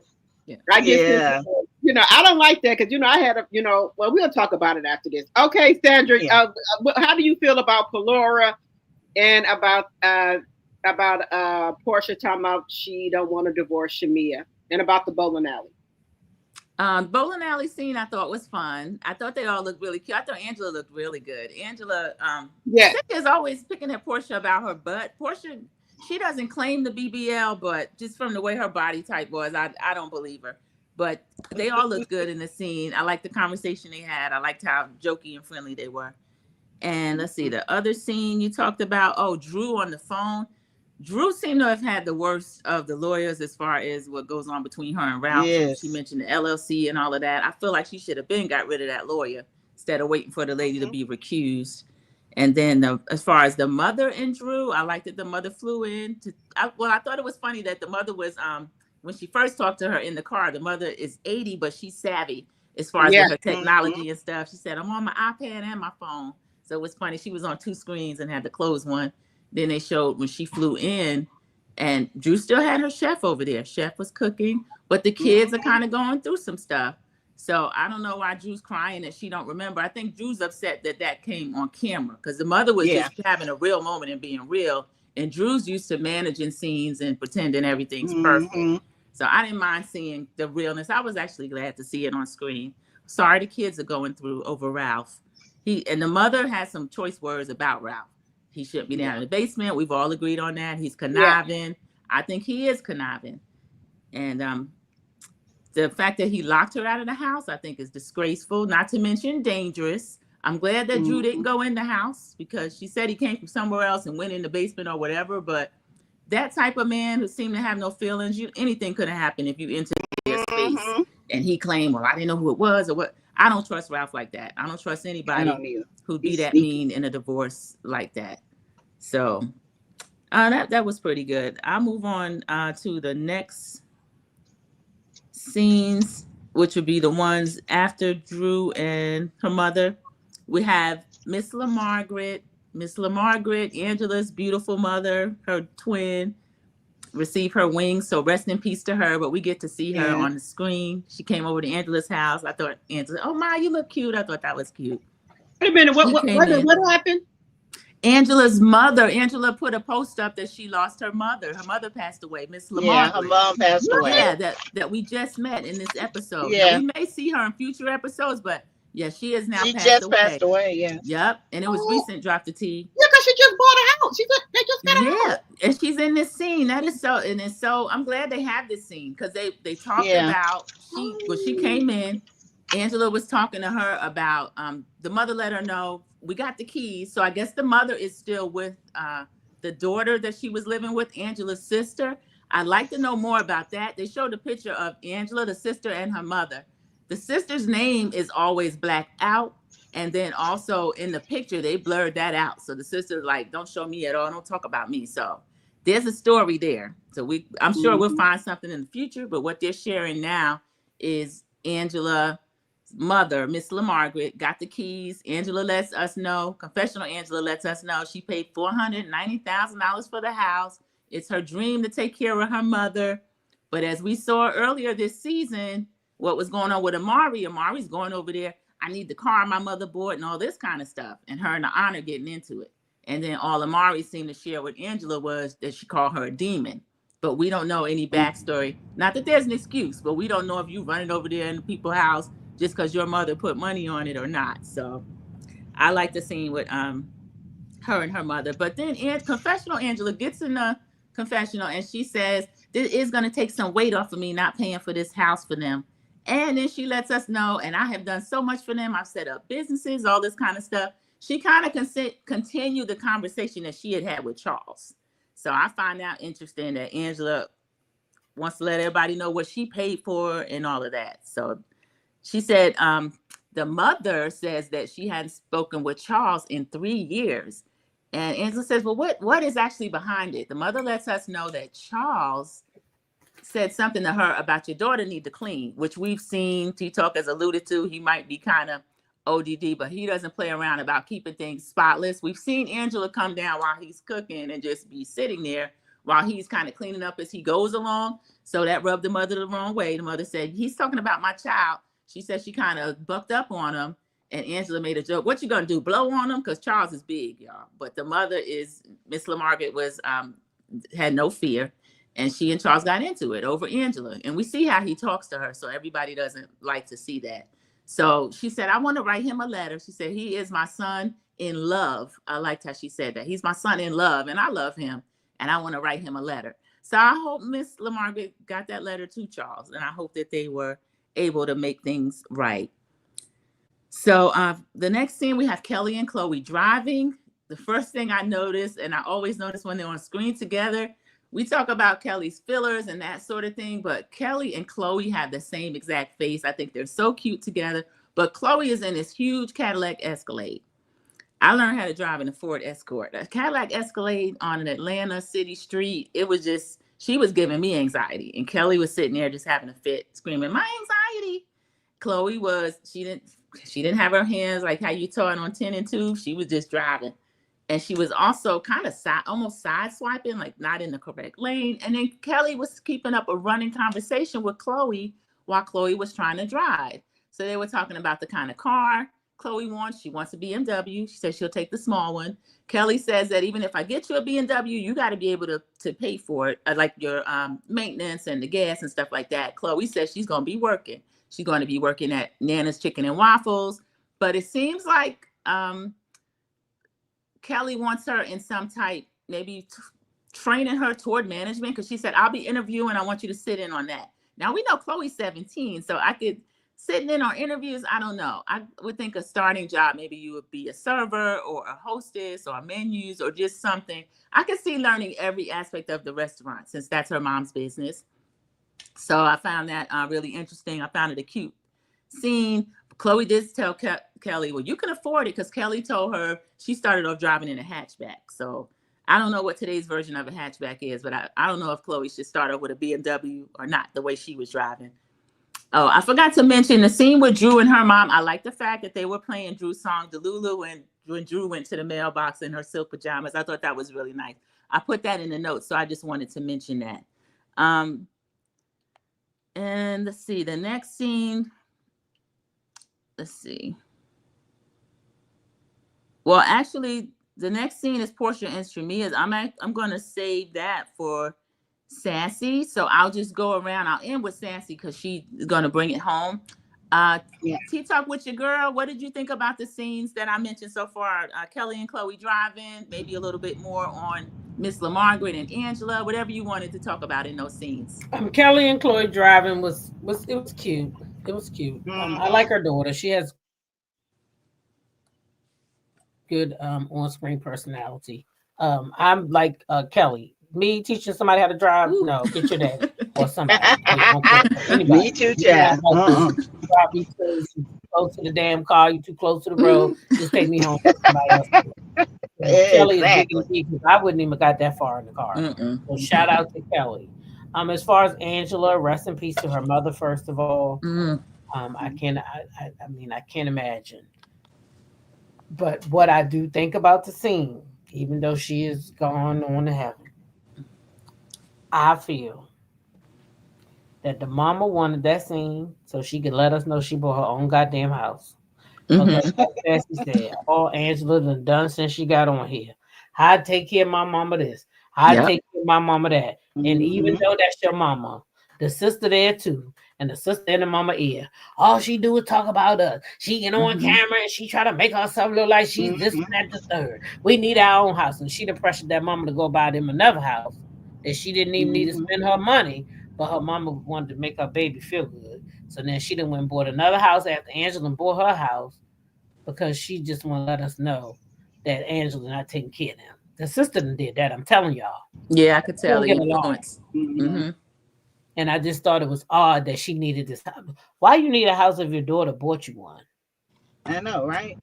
If your daughter bought you a house, why you need a house? Except for the fact they probably didn't want that girl there no more, because she probably smart out the mouth, like you said, Sandra P. Is more to it. Yeah. The girl might be smart out of mouth to her own grandmama, because she feel like my mama paid for all this, so y'all better fall in line. You never know. And she got a wife, and grandmama might not agree with that. Yeah, grandmama old, auntie too. Yeah. So that could be another thing that she's like, you're not about to come up in here with this mess, because God, you know how the older people is. God ain't blessed this. Yeah. You're not gonna have the thunder and lightning coming down on me while I'm asleep. You know how they think. They do. So grandmama probably said it's time for me to go, and then she had to let the people know that. So I mean, I hope Angela and her sister could work it out, but I hope it's not just because we lost our mom, because then it's a band-aid. It's another, you got another Shamia Porsha thing, because somebody really didn't heal from it, and then it's just gonna keep coming up. It's gonna keep coming up. So they better fix it or they better move on. Sisters or not, I'm with Charles. Yeah, gotta address it. You cut them off. Fix it. Yeah. Let it go. One of the two. Okay. Drop the T. What you think about either Chloe and Kelly, or the scene with Miss LaMargaret and Angela? The scene with the car. Look, let me tell you something. I felt Kelly with the car. When you trying to teach your kids how to drive, you be about to have a heart attack. I'm telling you, baby. Look, I felt Kelly. I felt her pain. And I was trying to teach my son them how to drive. Baby, I couldn't do it. They were about to give me a heart attack.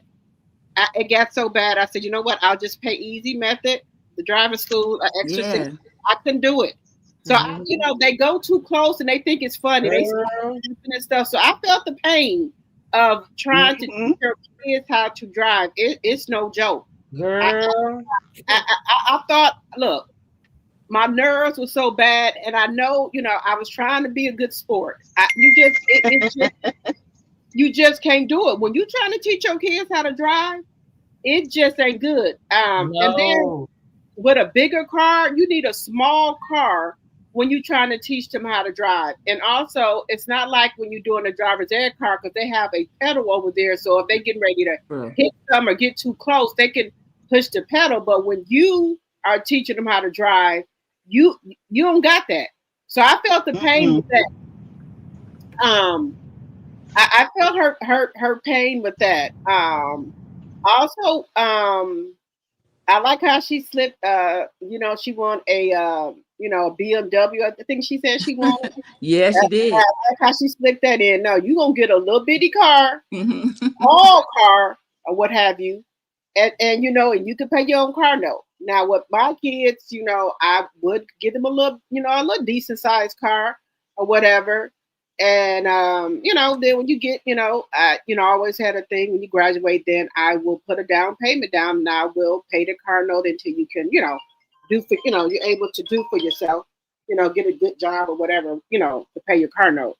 But, I liked that scene right there because it reminded me of when I was trying to teach my kids, how to drive. Then after that, I couldn't do it. My husband took over.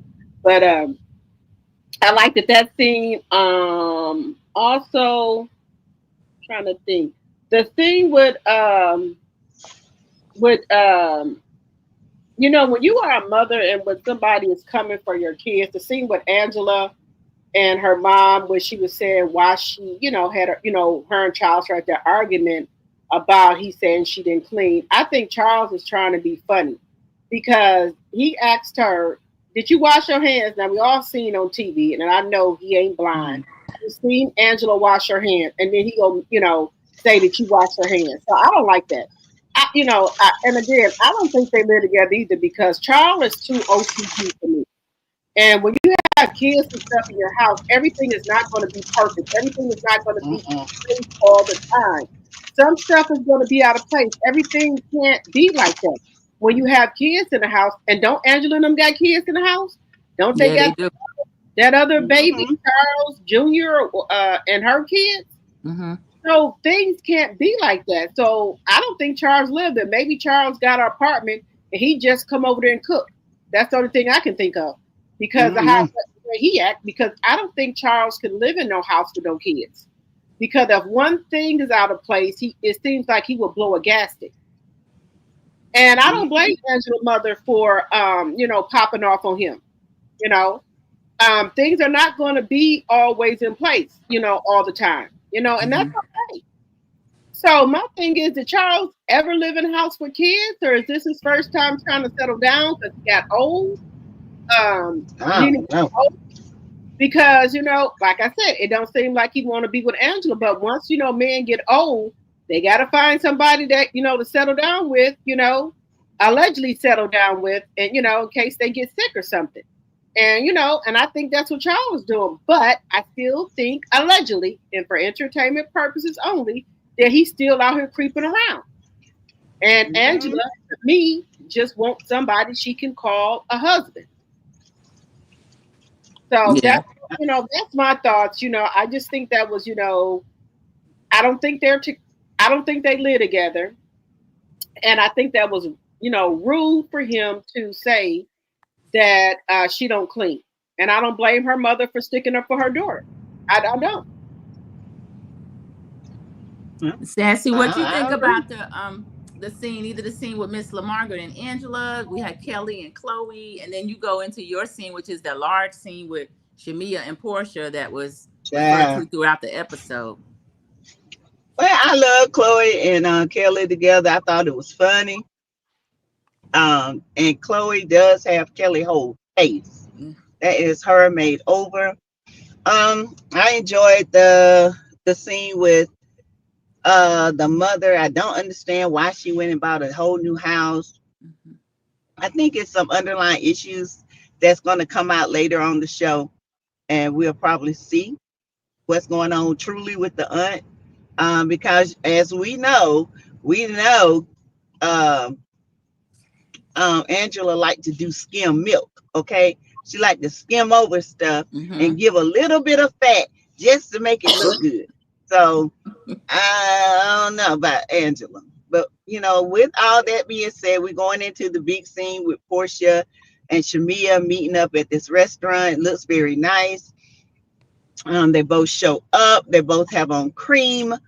And Shamia they sit down. Of course, Porsha asked the waitress for another chair because they wanted something to put their purses on. The table was small.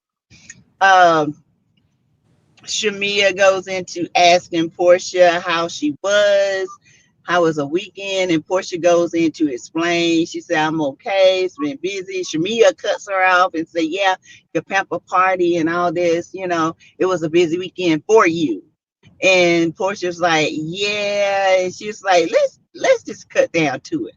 What is it? What is going on? And so Porsha mom called in the middle of all this, and she told her, she said, hey, I'll call you back. And then Shamia said, stop. And Porsha said, stop making that face at me. And Shamia said, who is that? She said, mom. She said, your mom? She said, oh, okay. So they order, and everything. They get to talking. Shamia explained why she wanted to meet with Porsha. She's saying that, over the years, there have been things that has happened. And she said that she felt like in this relationship, she has never been heard. And she pretty much masked and dumbed herself down to let Porsha shine instead of addressing the grievances that they have. And she wanted Porsha to hear her as they talk, and Portia's just looking at her, okay? And she's telling her, she said, Portia's saying in the confessional, you're going to tell people about stuff, and then how you expect me to feel, and all that. And Shamia is in her confessional. I did not like Shamia's confessional look. I think it looked like she was about to blow a gasket. She looked like she was, ooh. I did not like that. Okay, I didn't like the look. But anyway, they get to talking. She said, yeah, you had a busy weekend. It was the pampered party. And she was like, yeah, it was for women to come together. But evidently that's not it. Porsha says, Shamia says, I feel like you're just not hearing me, like I said before. And she said, I expressed this. She said, I mask a lot of things. And I feel like, you just don't hear me. And Porsha is like, she said, oh, am I boring you? She said, no. She said, Shamia, please, I can't do this right now. Can you just stop? Shamia is going on about,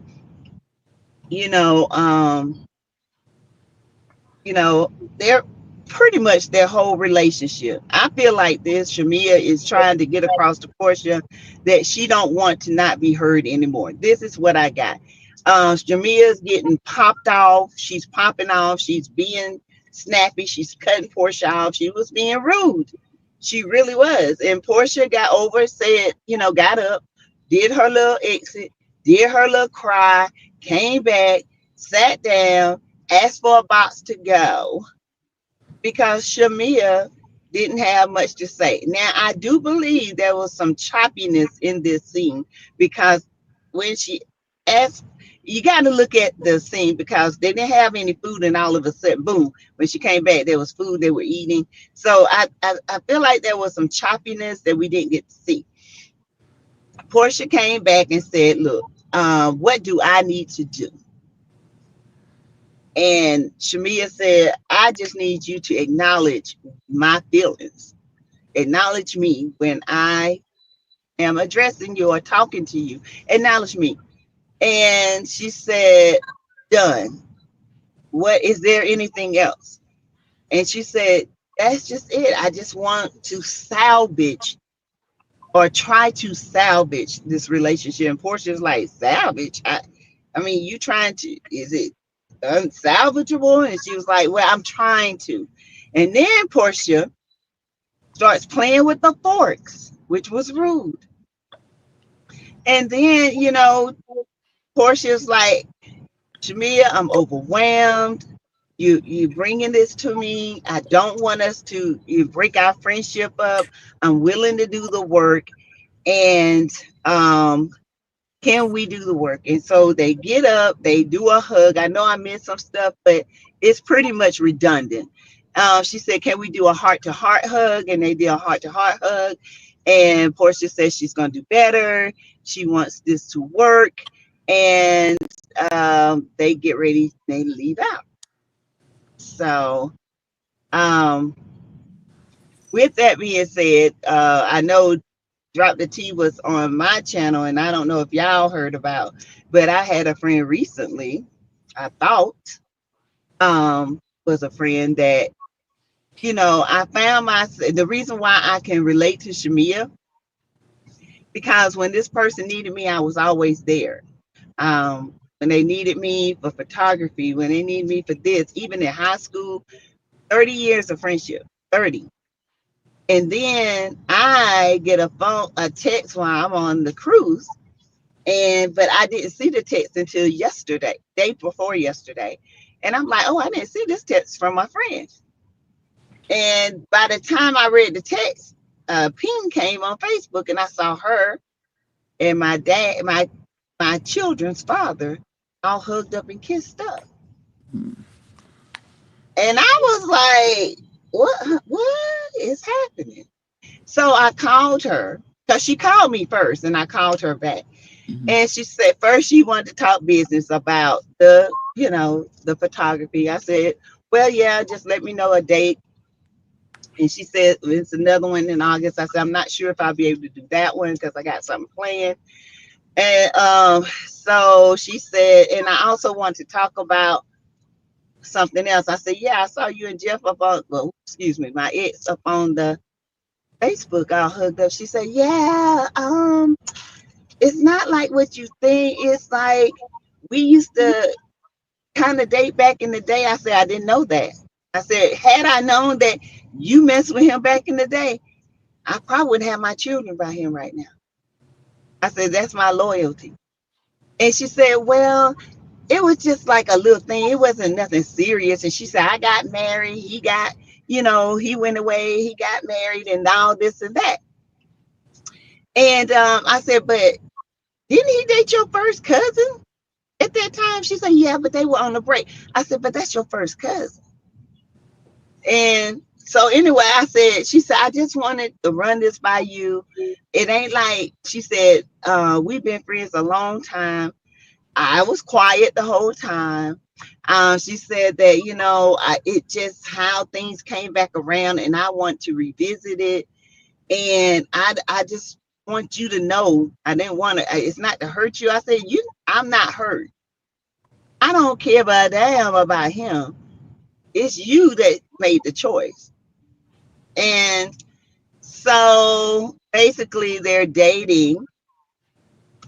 And I really don't care about how that happened, but it just allows me to look back over things and say, was she really truly my friend? I don't think 30 years. That's why I say 30 years a person could be in your life. That don't mean that they're your friend. They could have been a hindrance. They could have been stopping your growth. They could have been trying to make you look a certain way, and they could have been lying on you, and you never know. Okay, so let's just say this. My son texted me today. He was livid. Okay, and I told him, I said, don't get mad. We know who he is. We know how he is. She gonna find out. I'm not worried because he ain't changed in 50 years. He ain't gonna change. This is who he is. He's a user, abuser, a liar, a cheater, and this is how he's gonna always be. He's been moving, and she ain't gonna change. And I don't care. But my son felt like that was low down dirty, and a lot of people did. So I get where Shamia is coming from. And had I spoke up and not being that friend that just kind of pulled back and just let that person shine, but I started letting myself shine. I started having different friends, my sister. I started doing my YouTube channel. I started shining a little bit more. And sometimes the devil try to come in and throw you off. Bother me, yes, because in a million years I would have never dated somebody she dated. Never, ever. Just because of the loyalty and how I have. You say, no, I used to date him. Oh, I'm done. No, bro. I don't care how the attraction is, because guess what? It starts off as lust, not love. And I can get rid of my lust. I can lust for something else. So that's my story. And that's why I say people can be your friend for 30 years or more. That don't mean that they're your friends. They don't mean they want you to do good. They don't want you to succeed. They just want to hold you back and laugh at you behind your back. But see, God is the God of vengeance. And he did say, God, he showed me this, y'all. I had a dream right before this happened that it was my husband and a friend of mine. I kept saying, why? And I would wake up out that and I'll go right back to the same dream. And in my dream, I felt the awfulest pain in my heart and in my soul. And then when I got that call, the Lord showed me who it was. And I wasn't mourning him. I was mourning the loss of a friendship, because it's never going to be the same. Yeah, it's never. I can relate. I definitely can relate. I went through that same thing with my first cousin. That's so bad. Yeah, my first cousin did that to me. So I know all about that one. And it's fractured. And even if we did spend time, it's still that fracture line. No, and I don't can want never. to. Because I if don't you want to go back. did I that can't to your trust him. cousin, you was definitely do it to me. And I'm done with Can't that. trust him. Yeah. You I can't wonder trust how him And I'm a after that. Leo. If I can't trust you, I'm done. How I'm long done. was she coveting him? You know, that's the thing. And she got the same man. Sometimes the women will think, well, he's gonna be different with me because I'm this, and this. No, No, you might be, but he's still the same person. And that mask is gonna slip eventually. Oh yeah. And she gonna need And that my son shoulder. said the same thing. Give it to her. You know, both of my sons do not care for that. My sons and my daughter. My daughter, she does. She's her daddy's girl, but they don't care for him. He moves snakish. And my son say, I hate it because he's fake as hell. He toes around trying to pretend like he this holier than thou person. And then now he does this to you. And she does this. Oh, he was pissed. He was livid. I said, you don't have to fight this battle. The battle is already won. That person that chose this person got to go through that storm. And baby, she gonna go through it way worse than I have. Yeah. Because vengeance is mine, saith the Lord. So I'm not worried about it because she gonna see when the lust wear off, she gonna see that snake for who he is. And they deserve each other. So let it be and let it go. Yeah, she's gonna be embarrassed to talk about it. And then she's not gonna have ain't gonna talk about it. Yeah, she's not gonna have the support from you that she would have had. So she sure not. Downside. Yeah. It's a downside. Not my support. Don't come to me telling me about it. I don't want to know. Don't call me. I'm not gonna answer the phone. I'm not. And I was petty. I even liked the video. I even liked the picture. So I see y'all out there on vacation. Yeah. That's how the Shamia Porsha scene feels like. We're watching what they want to show us, but not really what the underlying issues are. And it's very uncomfortable. The confessional looks sassy, other than I think it was too tight at the top. It was a snake skin, but I liked how elaborate it was and all of that. She looked really pretty. It was elaborate. It just looked like she was ready to bust. Yeah, it was too small in the breast area. It was. Yeah. But that was a very awkward scene. I think Porsha was nervous, moving things around and stuff, but I also think she was dismissive. I can see why Shamia felt that way with the sighing. Yeah, she was dismissive. Yeah, and you're okay, giving herself affirmations. And then coming back to the table to box her food. Once I'm up and I'm dressed and I drove there, we came separately. I don't like to reheat my food unless it's leftovers. I would have sat there and finished eating. I said, okay, I'm not going to keep I'm going to eat my food, honey. Yeah, I would have ate my food there and just take my to-go later. But I don't think they resolved everything, even though they hugged heart to heart and make it titty to titty. So sometimes she always got to throw in a joke or and maybe that's her defense mechanism because I think she is hurt too. But she is hurt. Yeah, I think she's truly hurt. Yeah, I do think Porsha is truly hurt. Yeah, she just do things differently. She laughs at, she dances it off. You know, she definitely should be hurt. Yeah, she's hurt. Yeah, she should be hurt. Her friend came on her show. Her friend came on the show with her supposed to be friend. Went to all the other ladies, talked about her, and then try to gaslight her when it comes back up and act like it's her that's doing something wrong. I would be her too. I would be. Yep. Sassy Cat talking to you. You see that comment? For you up here. I have to go through this. That is horrible, and why it's you know, I just tell people, hey, you think you got something? She ain't got nothing. That joker.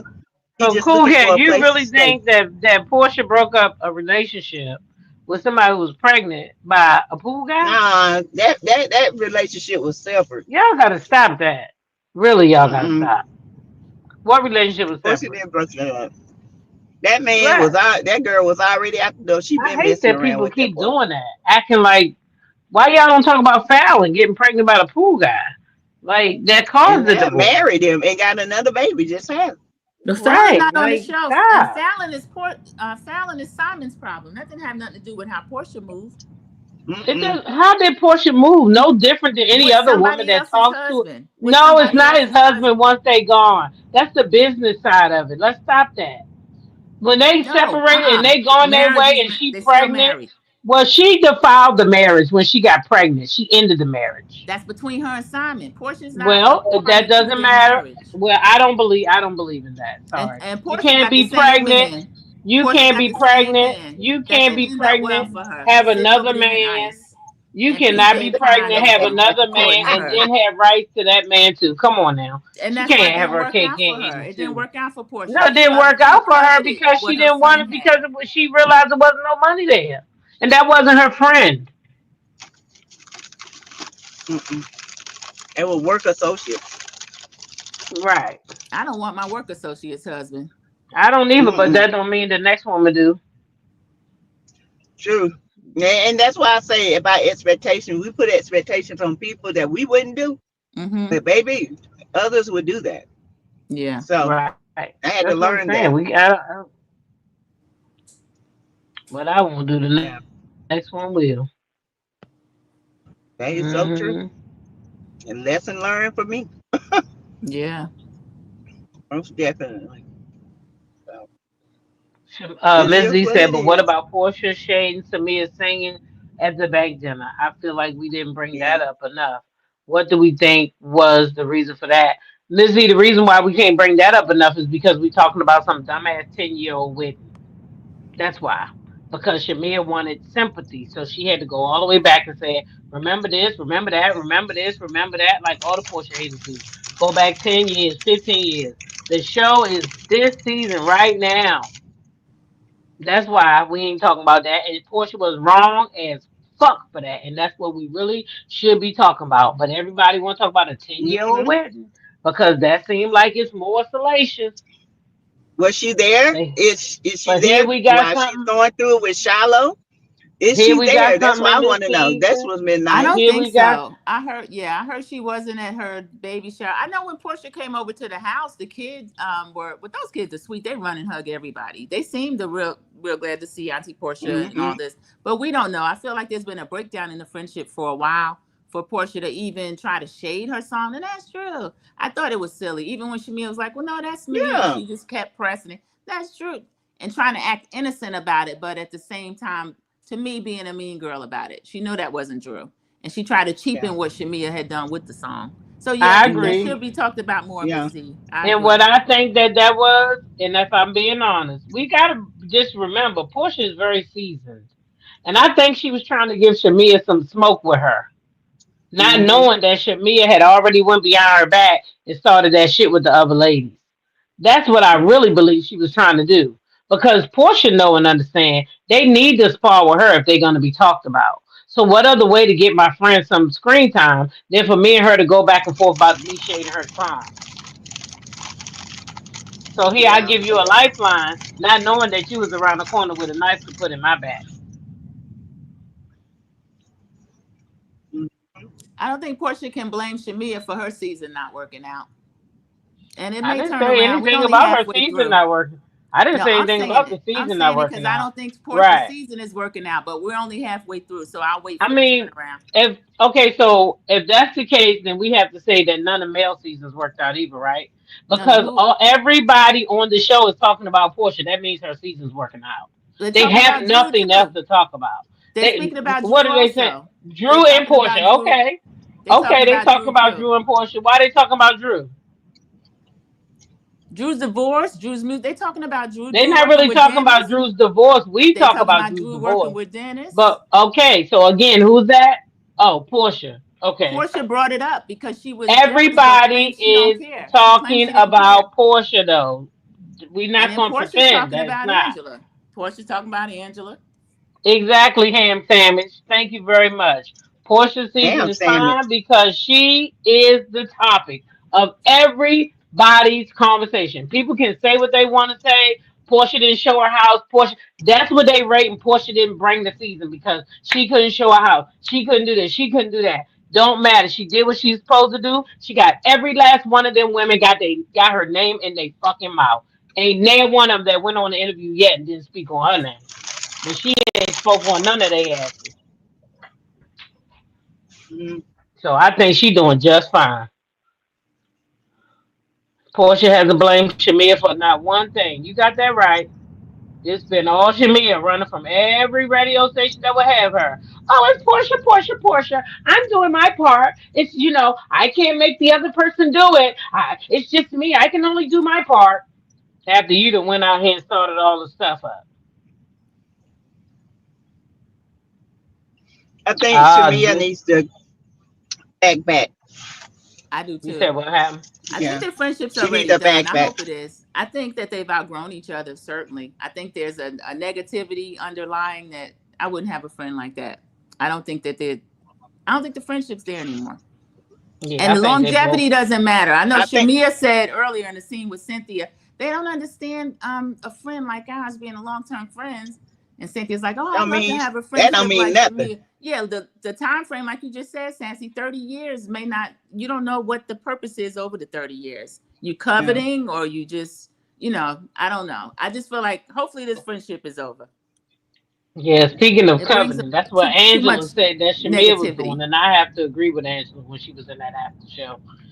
That Shamia been coveting over the show in the first place. But so Angela, the same one that won't have Porsha over her house around her husband. Oh, I don't care about her having not Porsha having. I wouldn't have Porsha around my husband either, and you probably wouldn't either, and that's fine.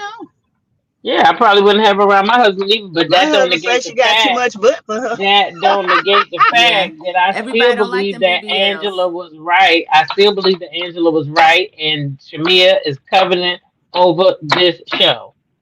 And she thought she was gonna come in with her house and win all the fans over, but some of us see through bullshit. I think that's what she thought. I'm a rich bitch, and everybody's gonna love me because I got all these things attached to me. Some she got more to offer than that. They're just not showing it. She's got more to offer. And they're not gonna show it. She's but they're not gonna show it. Nobody likes her fashions. Everyone makes fun of her fashion. She did need a stylist. She said she spent a lot of money on her fashion, and it didn't work out for her as far as that. So it's not just about her money. It's not just about her house. D. Herford, I agree with you on that. But they're not going to show all that stuff. That's not what this show is built on. It's not built on she's a Atlanta Hawk over there by herself. It's not built on all the stuff she got going on by herself. This is an not just by herself. They always showed Old School Housewives. They always show charity events. They have parties. They have the trips. They have a bunch of different things going on. It's not just and everything has to be with the ensemble. So that's what I'm saying. Most of the stuff she got going on, she is by herself. But the friends show up to support. That's how it's always been. Somebody has a business. Even with Porsha's pamper party, which I thought was done well until the end. All the cast, the ensemble shows up to support. They get into some mess at the end, but they show up to the event. That's part of them using the platform that way. So we haven't seen anything that they're allowing Shamia to show that the friends can show up and support. Other than the birthday party. Yeah, other than that. And that was episode 1. So that's now we 11 in. We got to see some more. I mean, they did show up at Porsha's pampered party, and Kelly had her thing. Yeah, that was a good. Kelly had a charity event. She had. They had something else where they had to get together. The luncheon. Kenya's thing went totally off the rails because of her action. Kelly has had more events than Shamia, but Yeah, Kelly has. As a new piece, Kelly definitely has. Yeah, quite a few. BKNY says Gerald does not want to film, so Shamia is using Porsha as her storyline. She can fight with all of them if that's the case. Yeah, and he's smart about that. If I were Gerald, I wouldn't want to be on there. I don't blame him. Shit, I wouldn't be online either. He said, look at the ladies on Beverly Hills. They all got nice houses and nobody cares. Yeah, I never bring up the house. It's brought up every week, and I'm not the one bringing up the house. I don't care about Shamia's house. That's episode 1. Yeah, it's usually in the chat. Yeah. I know you ain't forgetting about episode 1. We'd be going back 10 years with you, girl. Yeah, no, there's a pattern of behavior. I don't see nothing wrong with bringing up a pattern of behavior. But then it's funny. Yeah, patterns don't change, honey. Sometimes not for certain but people. You know why? It's all over the place. You know why I say that? It's because the show is not designed for us to do that. Like if we're gonna be content creators, we supposed to be talking about the show now because this is what the people saw. Some of these people ain't even been watching way back there, so it doesn't make sense to them. That's why I say we supposed to be talking about the show, not all that old back stuff. I don't care about that stuff. I don't really care about these people outside of the entertainment.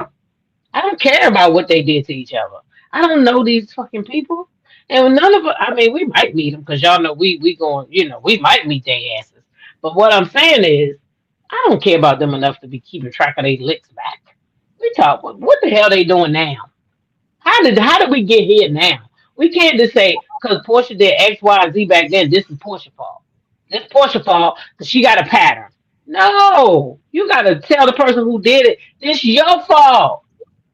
The scenes don't make sense without the backdrop. That's what I'm saying. To them, for Shamia and Porsha, you gotta look at their past. How can it don't make sense? It absolutely don't make sense because we shouldn't be talking about no 10-year-old. That's why they're here. That's why they're here. Yeah, because of Shamia, because she had nothing else. She had nothing else. Something her else. Husband, no, she doesn't, Sandra P. Yes, no, she doesn't. Her husband, this is what you got to understand. Her husband does not want to film. So she needs to make herself available to film for something else. And what else is she going to do but fight with Porsha? That's what's going to get her the screen time. Anything else she would have done, unfortunately. That was interesting. Well, Angela, that's good. And what was they fighting about?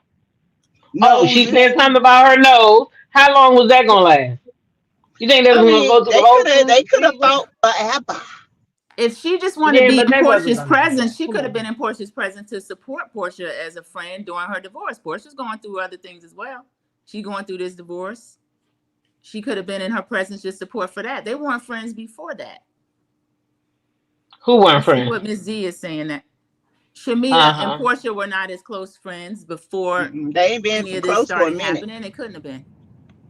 I don't think they was friends at all. D said maybe Shamia's stuff isn't screen worthy. I didn't mention it. But I agree with that, D. They showed a flashback.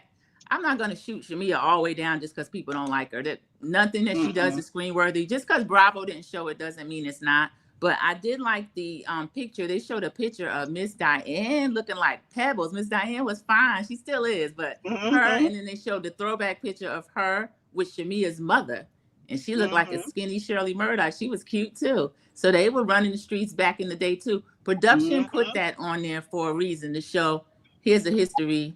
Here's these two women. Now here's their two daughters. And then that ran through the episode.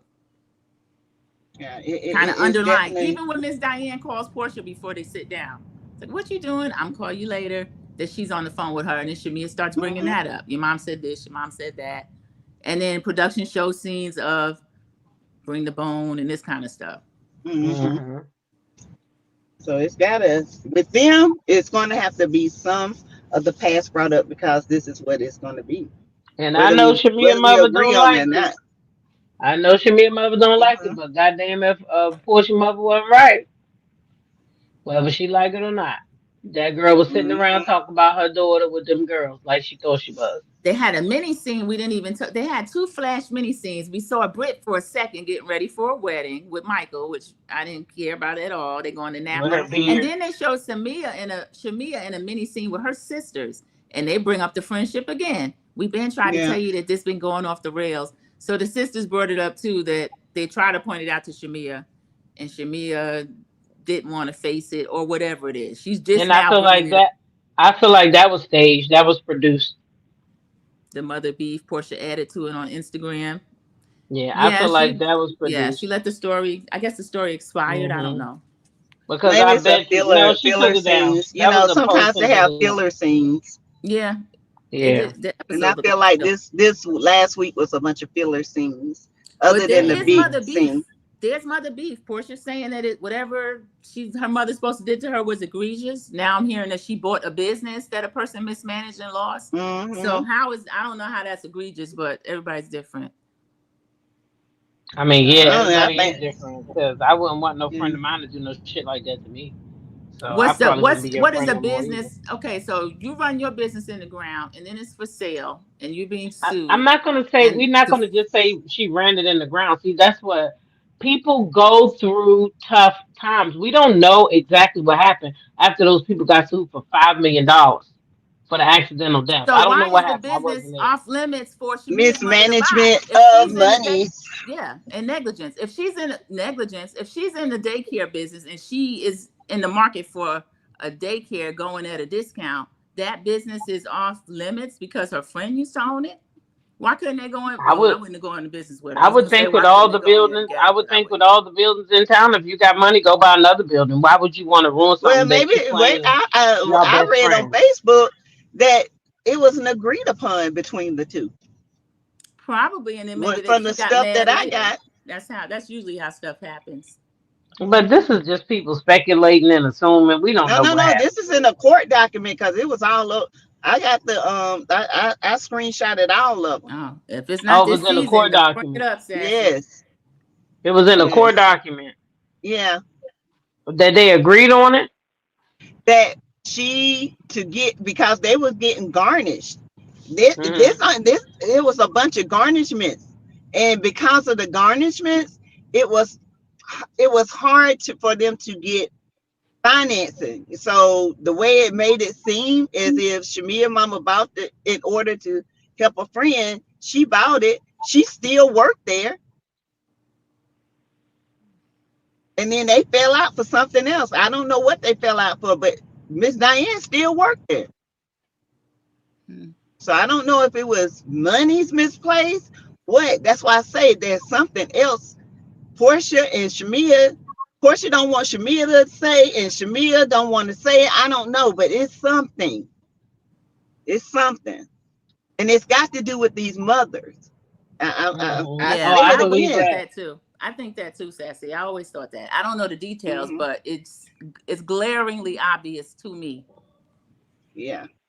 Yes, Ms. Z. Shamia mama is not really saying anything. Shamia mama is more laid back, but Miss Diane, she's not going to look bad at all.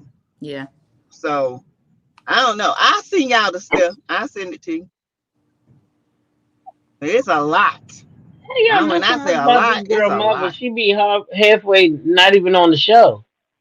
But when she comes on the show, I can't get a read of this lady like that. I can. I've never got a read on. She ain't been on the show that long. Not to me. She don't be. What I've seen, she seems to be laid back. But well, let me not even bring it up. But Miss Diane is a madam, and she living through Porsha. Wow. Portia's aging out. Yeah, that's this. I'm giving my opinion. Okay. Yeah, but you're not even saying alleged though. You guys say allegedly. We can get, allegedly. We can get in trouble for that. No, all views on the channel are alleged for independent. Yeah, but please, you said that lady a whole madam. Oh my gosh. Now, how did you get that out? So since we alleged that this lady, let me not even bring it up. So we missed. How did we get that? I never knew. Is it court documents about that too? I'm just asking though, for real. Is it court documents? This lady was a madam? Yeah. Is it? About what? Y'all saying? Is it court documents about Miss Diane being a madam? I don't know about no madam, but some women do live out through their children now. Miss Diane lived I can believe that. We saw her. I don't know what episode it was. I'm not gonna have timestamps like that, but we saw her sitting there when her, Lauren, and Porsha are sitting there. You and Simon couldn't even go to bed angry. I thought it's together for all this, trying to paint this picture that this scammer is somebody that was this upstanding gentleman, and the whole family knew the man was a scammer. Everybody knew that about Simon. And I think Miss Diane knew it too. They just didn't think it would catch up with Cool Cat. Because if my daughter married that old ass man, I'd be like, wait a minute. Yeah, how much money you got? That worms. They don't think Dennis is good enough. She'll take him now because she's aging out, but there's no reason for her to marry Simon over Dennis. They have a daughter together, they have the chemistry together, but Dennis sells hot dogs or whatever. Dennis is a man with a lucrative business, and I think that family, the way they treated him and his mother, has been disgraceful. No, it didn't happen this season, and Dennis has forgiven it. But I just think Miss Diane and Porsha, they don't move correctly.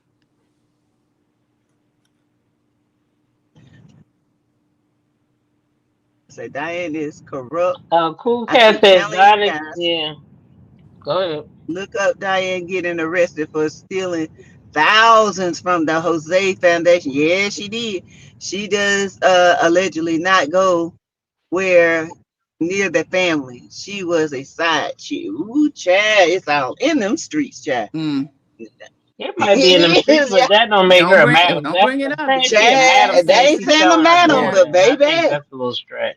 I ain't saying a madam, but I'm just saying she living vicariously through her child. I got daughters and stuff. I don't know. I just think that's a chase stretch. the money. That's what the streets she said. read Porsha to chase the money, regardless of whatever. Yeah. That's what the street said, not me. And I can believe Porsha is chasing money. I see her doing that. I agree. Diane didn't come between Porsha and Dennis. Dennis did that, and his mother was very disrespectful to Porsha. Very. I think that sometimes people think that because somebody's mother that they supposed to get more than what they deserve. That lady was disrespectful too, and I probably would disrespect for her ass too. I didn't see her disrespecting her. I did. What does Diane's past have to do with? Did the mother try to fight Porsha? I remember Porsha trying to fight her. Since we're talking about a past, it wasn't even a past season. It was Porsha Family Matter. Did the mother try to fight Porsha? I remember Porsha swinging on her, and that's when Dennis got upset.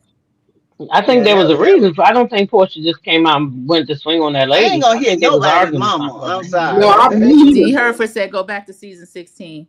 Okay, that's about it for season 16. Miss Diane brought up Shamia and Porsha's friendship as well. I remember. She still love around, Dennis. baby girl. She still love Dennis. Yeah, they're still around. I think too many family members was in their business. Me too. They still love each other. Do Porsha do Polara go by the mother house? By Dennis' mother house? Yeah. I think they all hang out now. I think they're all close. Yeah. They're closer now. That's all forgiven. I think a lot of it was for TV. But Dennis just got fed up. Yeah. Exactly, Tina, and I don't blame her because so many times we condition that we need to be helping these people make this and make that. I ain't making I ain't want to build no Bob to build the shit. Goddamn it. Dennis is better have some money. Dennis isn't broke. Dennis got money. He just don't present as one of them Africans. He just didn't do what Miss Diane wanted him to do. Yeah, he wasn't in no private jet like Simon. Are we really gonna pretend like Miss Diane is the reason why they broke up when Dennis was out here putting this hot dog in anybody's bunny? I know he was putting the hot dogs in there, child. He was acting like he was saying, I'm just playing with your child. I just wanted to get you aroused. This season she brought it up. She said, I can't defend Dennis no more. She was cool with whatever Dennis was doing right up until Dennis had the scene with Drew. That's when Miss Diane got upset. Well, that's what she said on the screen. So it was laying sausages. I don't watch it. I didn't get through the first episode. Which one? Porsha. Miss Z likes watching them on YouTube. She got a lot of subscribers. Oh yeah, they have a great chemistry. Yeah, because Ralph brought that up too. He said that Dennis was cheating on Porsha while she was pregnant. While she was pregnant. Ralph brought that up. Ralph brought that up. Yeah, that's dangerous to your life. Did. Yeah, Ralph made sure he brought that up. You know he gonna make sure of that. Yeah. So y'all know that's dangerous, but yes, Andrew, you said Miss Diane pushed her to marry Simon instead of Dennis. And you knew Dennis was cheating. No, I didn't say. I said I seemed like she preferred Simon over Dennis because of what they thought. Well, I would too. Money. They thought no, not no old man with how many kids he had. You somebody else. They don't even know how many wives this man had in Nigeria, and that is not cute. Them wives, you're supposed to get permission from them wives jumping up married these men. We don't even know that he stopped calling him Simon. Whatever. Oh no. Cool Cat said he didn't want Porsha. I don't know. I think Dennis does want Porsha. I still he does. I see love in his eyes. Christian, I don't think she got the money. I don't think Porsha ended up with the money. Porsha was making her own money. I don't know why she was trying to let Simon scam like that. Porsha was making her own money until she quit all her jobs. Porsha is a brand, and she has brands. Yeah. So I don't like seeing her flying over here with this He clout. was trying to make her a Simon common wanted to be wife on so he TV. could do whatever he wanted to do, so she wouldn't find out about it.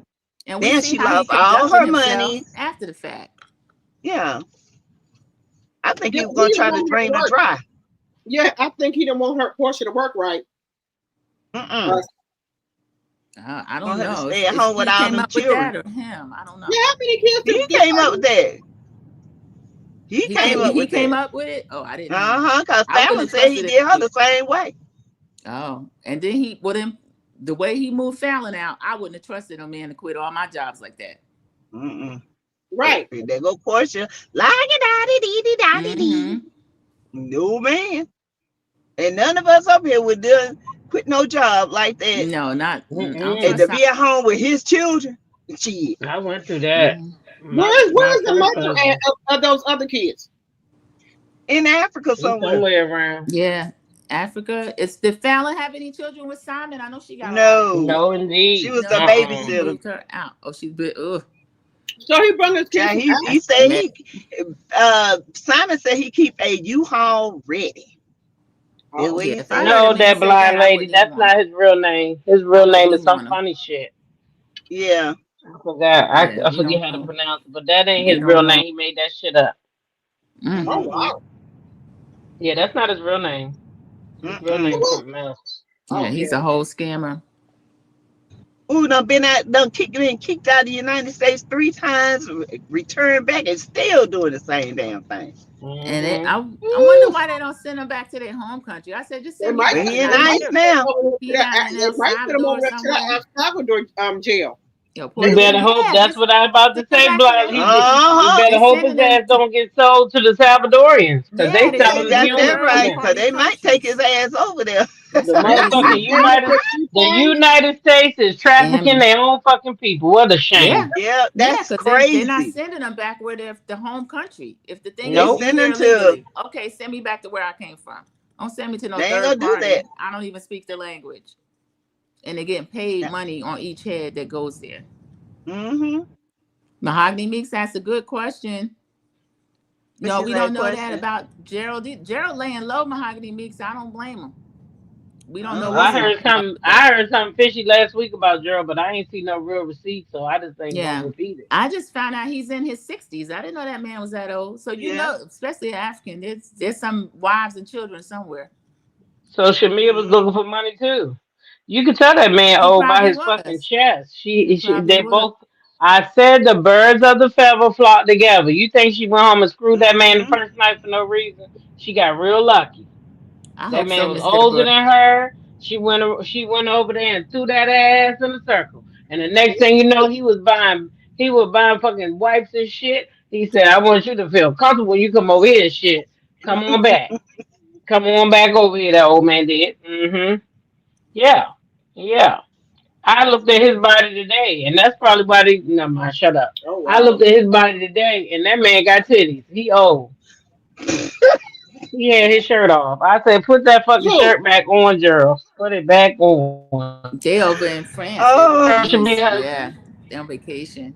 Yeah, he's old. Now, are we sure you know he got titty fat? Do Shamia husband got any what they say. Are we sure he don't got no? That's what they just said. I don't know. That's what they just said in the chat. CEO fucking man. I didn't know that some bitch was 60. Yeah, he's 60. He probably did have fucking up with wives and children. 60 plus. I did not know Gerald was 60. Now, why you tell me that, Sandra? I can't unsee it. I didn't. How old is Shamia? 40 something. Her and Porsha are early 40. 43, 44. Yeah. They 40? Oh, yeah, 43. That's what she is, 43. And I don't like when there's a problem conceiving, they try to act like it's the woman or holding a baby. It could just be that old, what they call it, baby gravy now. See that, Sandra P? Yeah, I can't now, you see that, Sandra P? I didn't want to say the shit. That's what. But now, since you opened the door, let me step the fuck on in, y'all. That's what Shannon and them calling it. Listen, well, it was that sperm on the cane that hit it. It's late night. You invited me in the room. Let me just come on in. Let me just come on in. Teatalk, I know you want to say whatever. Yeah, you told her to come on in. Hey, Sassy, I was trying to be nice. I said, never mind, I ain't gonna say it. Here come this one right behind me. You know it could be. Yeah, I mean, You got the glass on. Is that the egg? Okay, I'm you coming. see the new Is it the egg surrogate or the sperm? What you? Man, you running up into me. I'm trying to find it. I don't think it's I got one more with Is me. it the egg or the sperm? Ooh. Get out my way. Yeah, that's They say old men give you worms. Yeah, they don't clean that thing. Oh, child, she said they make slow babies. Oh, Wait, you said Shamia ain't no 53? No, she's not. She's 43. And he's 63. She said, yeah, her Shamia. Yeah, they said he's shooting straight piss.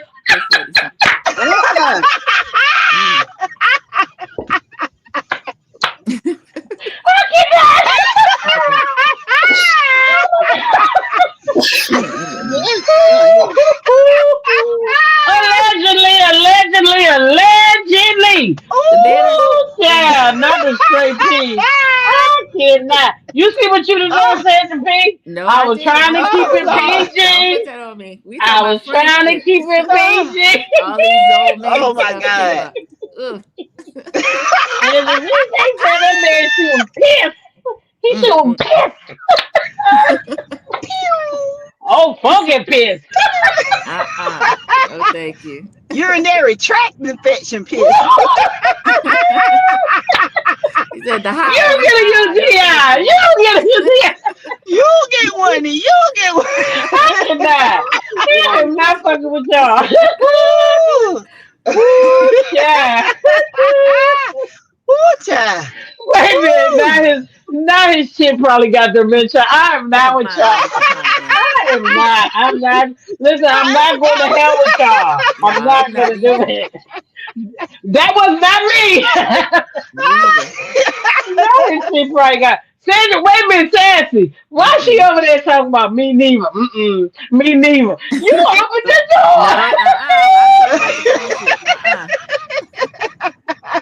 Wow, it's terrible. Sassy, she opened the door talking about she ain't in here no more. Let me just look, Sassy. Let me just get out the room. I don't want to. Let me Sassy. Let me look, Sassy. Sassy, look. Let me get out of here. Let me just go. Let me go this way.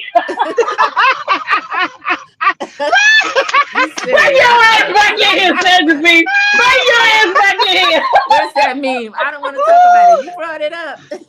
No, thank you. Oh my God, y'all done gave me a headache, child. Sassy, you did this shit. Talk about I did it. No, that's Teatalk. Sandra, you just Get off the internet. Get off the internet. Get off the internet. Get off the Y'all silly. Get off the internet. Get off the internet. Some of that man shooting piss. I am not fooling with y'all. I cannot. My God. Yeah. Look, I want to say this to everybody, the people on the panel, of course, my beautiful, beautiful panelists, and the people in the chat on some real shit. Thank y'all for being able to have difficult conversations without being disrespectful to each other. I watched this chat all night long, and y'all been disagreeing, and y'all know how to. I'm glad that me and Sandra P and the rest of us on this panel can be a great example of what it means to agree to disagree. Don't mean you gotta be disrespectful or rude. And I've been watching y'all, and y'all is just the chat been lit. Y'all been having a good time. Y'all comments are great. Y'all been engaging, and we really do love that. Especially the part that y'all just can agree to disagree. So thank y'all for giving us your time, being a part of this experience with us, and just hanging out. I just had to say that. I'm not saying we getting off right now, but I just wanted to say that because it's a good feeling to watch y'all engage and never be disrespectful. Never be disrespectful. It is. It's a great feeling to have people laugh with you. Especially when you've been going through a rough week or a rough day, and you get on here and the laughter is what make you feels so good, you know. Yep. And then you look down, like you said in the chat, everybody laughing, cutting up, acting up, but disagreeing, but still laughing and having a good time. That's what it's all about. It is. That's what it's all about. We might not all like the same people, but y'all know we don't know these people, so it's just conversation. So really, but thank it's y'all good for to showing have a up. good disagreement, It is. good debate. It really is. You know? I think so too. Yeah. Decent and Sandra P, the calm one, you know. Yeah. And you know, this one up here, that one over. Well, where's she at? Over here. Drop the T. Drop the T. Drop the T. Don't run now. I like that backdrop. I love that afro. Oh my God. I love y'all so much. Oh man. Yeah, we have a good time over here. Yes, we do. We do. Yes. I love these ladies. They are a fun time. Yes, they are. And I just love them. So, y'all got anything else y'all want to talk about before we get out of here? No, I'm going to have to head out because I got to work in the morning. Oh, are y'all ready for Phaedra to come on Sunday? Yeah, I am. Let's see what she's going to bring, but I don't think she's going to. I'm ready for it, but until they bring Nene back, this show doomed. I'm just. Phaedra's not going to get much. She's going to start. Not doomed. I think they need that extra pop. Phaedra going to give it, but. I think Phaedra's going to bring a little something, but she, you know, they keep saying she ain't bring nothing to Mary Dimension, but she ain't know y'all. It's hard to come in. People. She was right. That's a whole different ball game. It's hard to come in on somebody else's show and you know what I mean, find your way. At least over there on the Housewives, she know her way over there. She know what to do. That's the house that she helped that shade and. I think she'll be fun, D. She don't have anything terrible going on. I think Phaedra will be fun, and Porsche gonna come with the reads now. She's gonna come with the reads, and that's her buddy. So I think we get freaking frat. Looking forward to it. Cool Cat. I don't know, Cool Cat. All that dropping. You think they were asking her to come back? Well, let me just say this: my husband is 60, and if I wanted to be. He's very active at 60. I don't think the next 3 years that he would be like, I mean, unless something happened to him, like a heart attack or something like that, God forbid, I don't want nothing bad to happen to him. But unless something happened to him, I think at 63, he's still going to want to go. Oh, yeah. I think he's still going to want to go. My brother is in his 60s, and honey, he have about 3 people a day. So I'm not even playing with y'all. Yeah, the vigorous. And I believe it. Yeah, I don't know. Yeah, my brother, he's 60. What? Let me see. How old am I? My brother's 68, and him and his wife still get down, get funky, get loose. And I hope he ain't in here listening to me. But I am. They take them honey packs and stuff too, but then some of them don't need it. No, my brother don't take anything. Yeah, some of them don't need it. They say. Now, I ain't gonna say they ain't shooting piss. I ain't gonna say that allegedly. I'm just saying they still can get up. They might be shooting piss or water, but them things still. They might be shooting. They might be shooting something. Well, see, the thing about us, we don't age. I don't know. We age differently than other other races. We don't look our age. That's another thing. We don't look like it. I'm sorry, we don't look like our. We don't look like our big mama and stuff like that. We don't look like that. Sorry, Pat Dyer, for your loss. Pat Dyer, We'll send you a condolences to you. Oh, condolences to you, Pat Dyer. I'm 64. I'm sorry to hear that. Yeah. That's a hard one. I had to do that, and it took a lot out of me as well. My first nephew. Yeah, it's really hard. I've lost 2 nephews so far, but that first one was my baby. That was the first one, and like I watched that little kid wipe his little funky butt. First pamp I ever changed, all that good stuff. So my condolences to you. I know how. Hard we try to keep it light and funny and silly. We do. We feel it when something happens with one of y'all. We do. Yeah, we do. We definitely do. Yeah, because you don't know what everybody is going through. It's true. Yeah, you don't know. That's why I say share your smile every day, because you don't know what people going through day to day. You know, you walking past people in the store, they could have just lost, their parent or you just don't know. They might be spending their last dollar. They don't know where the next day. And people just they think it's all about them, and it's not about them. Yeah, right. It's people going through real stuff. it's Right. true. When I be in the store and I see somebody in front of me struggling, I just be like, just let me go ahead and try to like long as it ain't like $100-something. I'd be like, just go ahead and take this. If I got it, even if it's 100, if I got it, I'll I give do it. that too. But yeah, I try to help in any way that I can.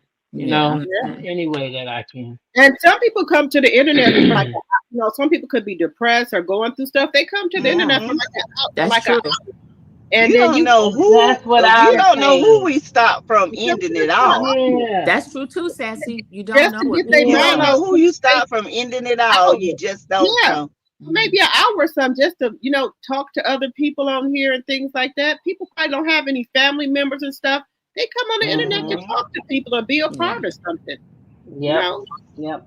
And that's why I try to get bullied and to get dragged and lied on. People are tired. Yeah, people going gonna be through people. too much. We don't. That's do what they through say. too much. You know what? I was running around here talking about, I want a spirit like Porsche. I want to get the money because I did say if I ever date somebody now, I'm not the type. I don't want to date while I'm still in a marriage. So what other people do, I don't care. But honestly speaking, if my husband began to date somebody right now, I wouldn't be mad at that lady. I wouldn't, as long as that lady respect me, I would not disrespect her. As long as she don't pull up at my house, because that's when we gonna have a problem. Because this is my shit. So don't come over here, okay? Did y'all heard that? Key, my shit. Only name on it, so nobody can ever go and get no equity out of my house. But me. That's respectful. Okay, so that's one lie that was told. Okay, but at any rate, you can't do that to me. But he could date right now, and I wouldn't care because I've already said, okay, this is done. So why would I care if he dated? That's how I feel about Simon and Porsha. If they was already at a place where they said we're done, the business side takes longer than the emotional side. So married or not, if we already done, I ain't gonna give. Listen, did we just talk about men needing sex? If I ain't gonna give it to you, and I know you got to drive, then I'm expecting you gonna go get it. Why should I be mad? If I chose that I'm not going to do that with you, and you do it with somebody else, how can I be mad? You can't withhold this shit. You can't withhold the shit and then say you can't go get it either. Can't do both. Let me answer this right here, my sweet. You said, did you know? Which one, baby? You want me to get? Oh, my sweet. Porsha did have a daycare in 2009. She had a daycare. The daycare got closed down. Well, the daycare did get closed down. She don't have the daycare anymore. She had a daycare in 2009, and a child passed away there. So she did have a daycare. The court papers. Porsha owned the daycare, and I believe that Porsha owned the daycare for Diane. Yeah, that was lucrative. I don't think Porsha business if you do it right. Yeah, Porsha owned the daycare. And her mother was the CEO of the daycare. Yeah, look it up. It has the court because that was her mother daycare. I put on there. I put all the. I think that was her mother daycare, and this is why I think her mother couldn't open the daycare. I hate to go back and leave people past, but the people was in there saying she stole money from the Hosea Williams Foundation. That could be a scar on you for trying to open a daycare. Because I'm telling you, my niece owns a daycare. You got to, not a daycare, she owns 3 of them now. And it is a lucrative business. She started in her basement. My son and my nephew was her first children that she watched. My son, who was now 26, right? Those was her first kids. So everybody in the family, because she said, I want to open my own daycare. They was like, she ain't gonna open no daycare. She ain't gonna open no daycare. I said, that girl's smart. She could open a daycare. Because she was in there teaching our kids Spanish and all types of stuff. So I was like, every time my little boy, he trying to talk Spanish. And I'm like, what? He only like 4 or 5. So anyway, I said all that to say she now got three daycares and they are millionaires. Their house is huge. They live real good. Okay. They don't want for nothing. 3 daycares. D. Hereford said Porsha said it on her YouTube. Yeah, Porsha said on her. said she mentioned it. Yeah, I didn't know, but she mentioned it. Okay. She said She said instead of going to college, she opened a daycare business. I'm telling you, that Denise, I heard that daycare is good. I'm telling you, that daycare is a lucrative business if you do it right. It is very done lucrative. correctly. That's the part. It is very lucrative. The very first day. So now she has a franchise. She has a franchise, so she can actually go to other states now and keep going if she wanted to. You know. Yeah, she could. I tried to get her one open one in North Carolina so my daughter could be down there. You know, because that's good money. It's real good money. But you got to have the wherewithal. You got to be really organized. You got to know what you're doing. Yeah. And you got to have be people in you your gotta be daycare. policy oriented. You got to be. You know what? The Orange Man is trying to stop all of that now. You know how the state pay for your daycare and stuff? He's trying to cut that off. He trying to put that. They want these women So in he the house. just want everybody to be poor. They want they want to take he wanted to take these women back in the house. He trying and give them in their jobs. He said that Mm-hmm. the state. He said they're gonna have to start paying for their medical. I guess half of the medical, half for they daycare and everything, and they taking a Section 8. If you've been on there, if you ain't disabled, or if you've been on there for more than 2 years, you got to get off. That doesn't make sense. It doesn't. Yeah, if you doesn't make sense. It just doesn't make sense. They said because a lot of people, they said, are just going from one generation to another, stand on Section 8. He said it wasn't built for that. It was built for you to, like a stepping stone. I get that. I get that. This country wastes more money on other things, though. They waste more money on that. Section 8 and daycare and stuff. We give billions of dollars to other countries, and we want to take from our own people. It's not making sense. Faking going out of space. Homeless people out here struggling. This makes no sense at all. To hurt people. Yep, he's cutting makes that no off. sense at all. Now, if you got people, I feel like if you got people on Section 8, this is the only thing I feel about the Section 8. If people are working and they're paying their 60%, because the government pays 40%, right? And you pay 60%. If you paying your 60%, right? Then that should be fine. But if you're just on the system and you're not working at all, I feel like those people should be made to work if they're a certain age. But if they're too old to work, then leave them alone. But if they're able to work, then I do agree. They need to get the fuck up and go to work like everybody else. Yeah, the elderly people he's not going to take off, but the people who are able-bodied, he said they got to come off. But I don't believe in they got to come off because the program. Too. Yeah, he's signing it, but that don't mean it's going to happen. Right, but either way, the program it shouldn't be made like that. It shouldn't be made. You got to come off. It should be made. You got to go to work because everybody's job is not going to be the same. Everybody can't afford the same rent, irregardless. Everybody don't have the same education. So it should be that if you're not working, you need to get your ass up and you need to get a job, even if it's at McDonald's or wherever the freak you got to go at, and you should pay your 60% of your rent. And that'd be putting money back into it. But if you're putting money back into a government that's just making a rich richer, then what the fuck? Yeah, what are we doing? That's what they want. They and want to be richer. They want you to stay poor.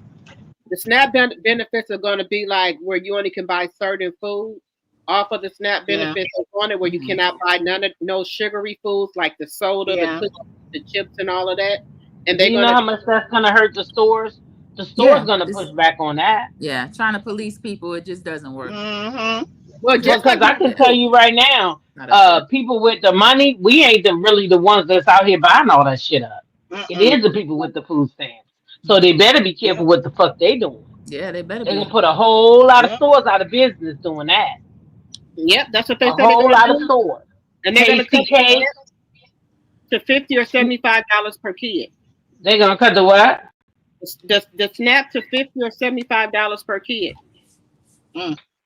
Oh, they can't feed nobody for $50 a day. No, D just said what it is. The numbers, they're gonna be shocked when they see the numbers of who really gets it. The majority numbers. The red states. Thank you. The red states without the T and the clear people, but that people don't believe that. It's more of them us on it than us. The face of it. Right. Yeah, they make us the face of it, but we're not the face. Yeah, they're gonna see that red. Yeah, when they see those, when they crunch the numbers.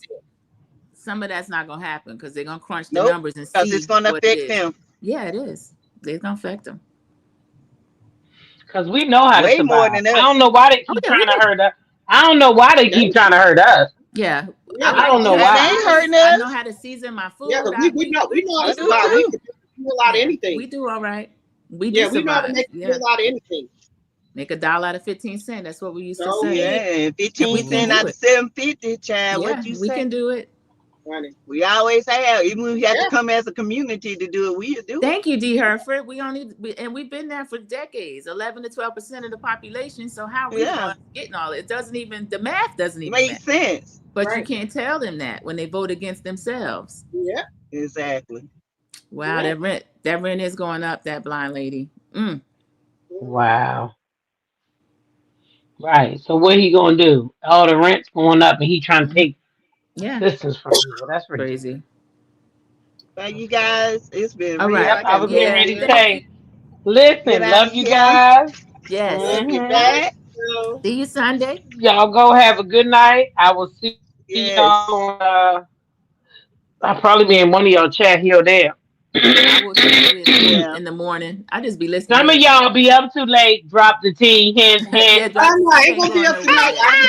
Drop the tea not going away. Look, I be feeling. I be like, damn, I can always catch Sassy and Sandra P. But that damn drop the tea. Yeah. Listen, my ass be sleep. That's the late shift right there. That's the night owl. Yeah, that somebody had nerve to tell me one day. Right there. Woo, somebody had nerve to tell me one day, said, I missed your live because I stayed up too late to drop the tea the day before. They said in the comments, I'm doing the replay because I stayed up too late last night with drop the tea. That's the third shift. I think drop the tea in the fan with my early birds. I'll be in the chat. I'll be in there. Yeah, right, guys. Just be chatting. We be just chatting, some people don't have. Ain't nothing wrong with it. Ain't nothing wrong with it. Ain't nothing wrong with it. Keep doing what you're doing. Hey, listen, I better be some content over there. Okay. Real content. Real content.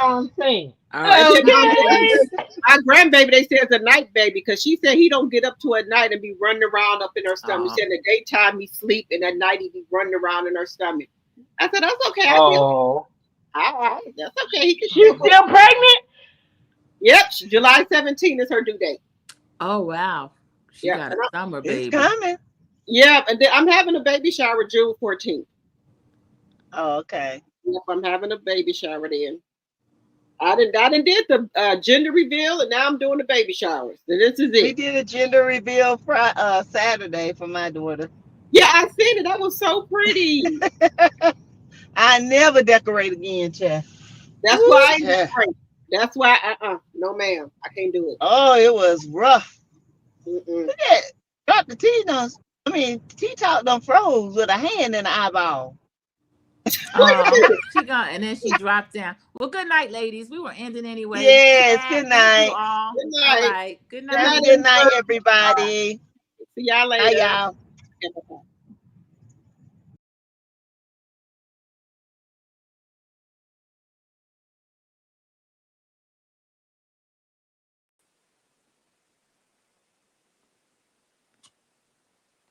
Does that mean everybody went home? All right, y'all. Looks like everybody is gone. Good night. I love y'all. See y'all in the morning.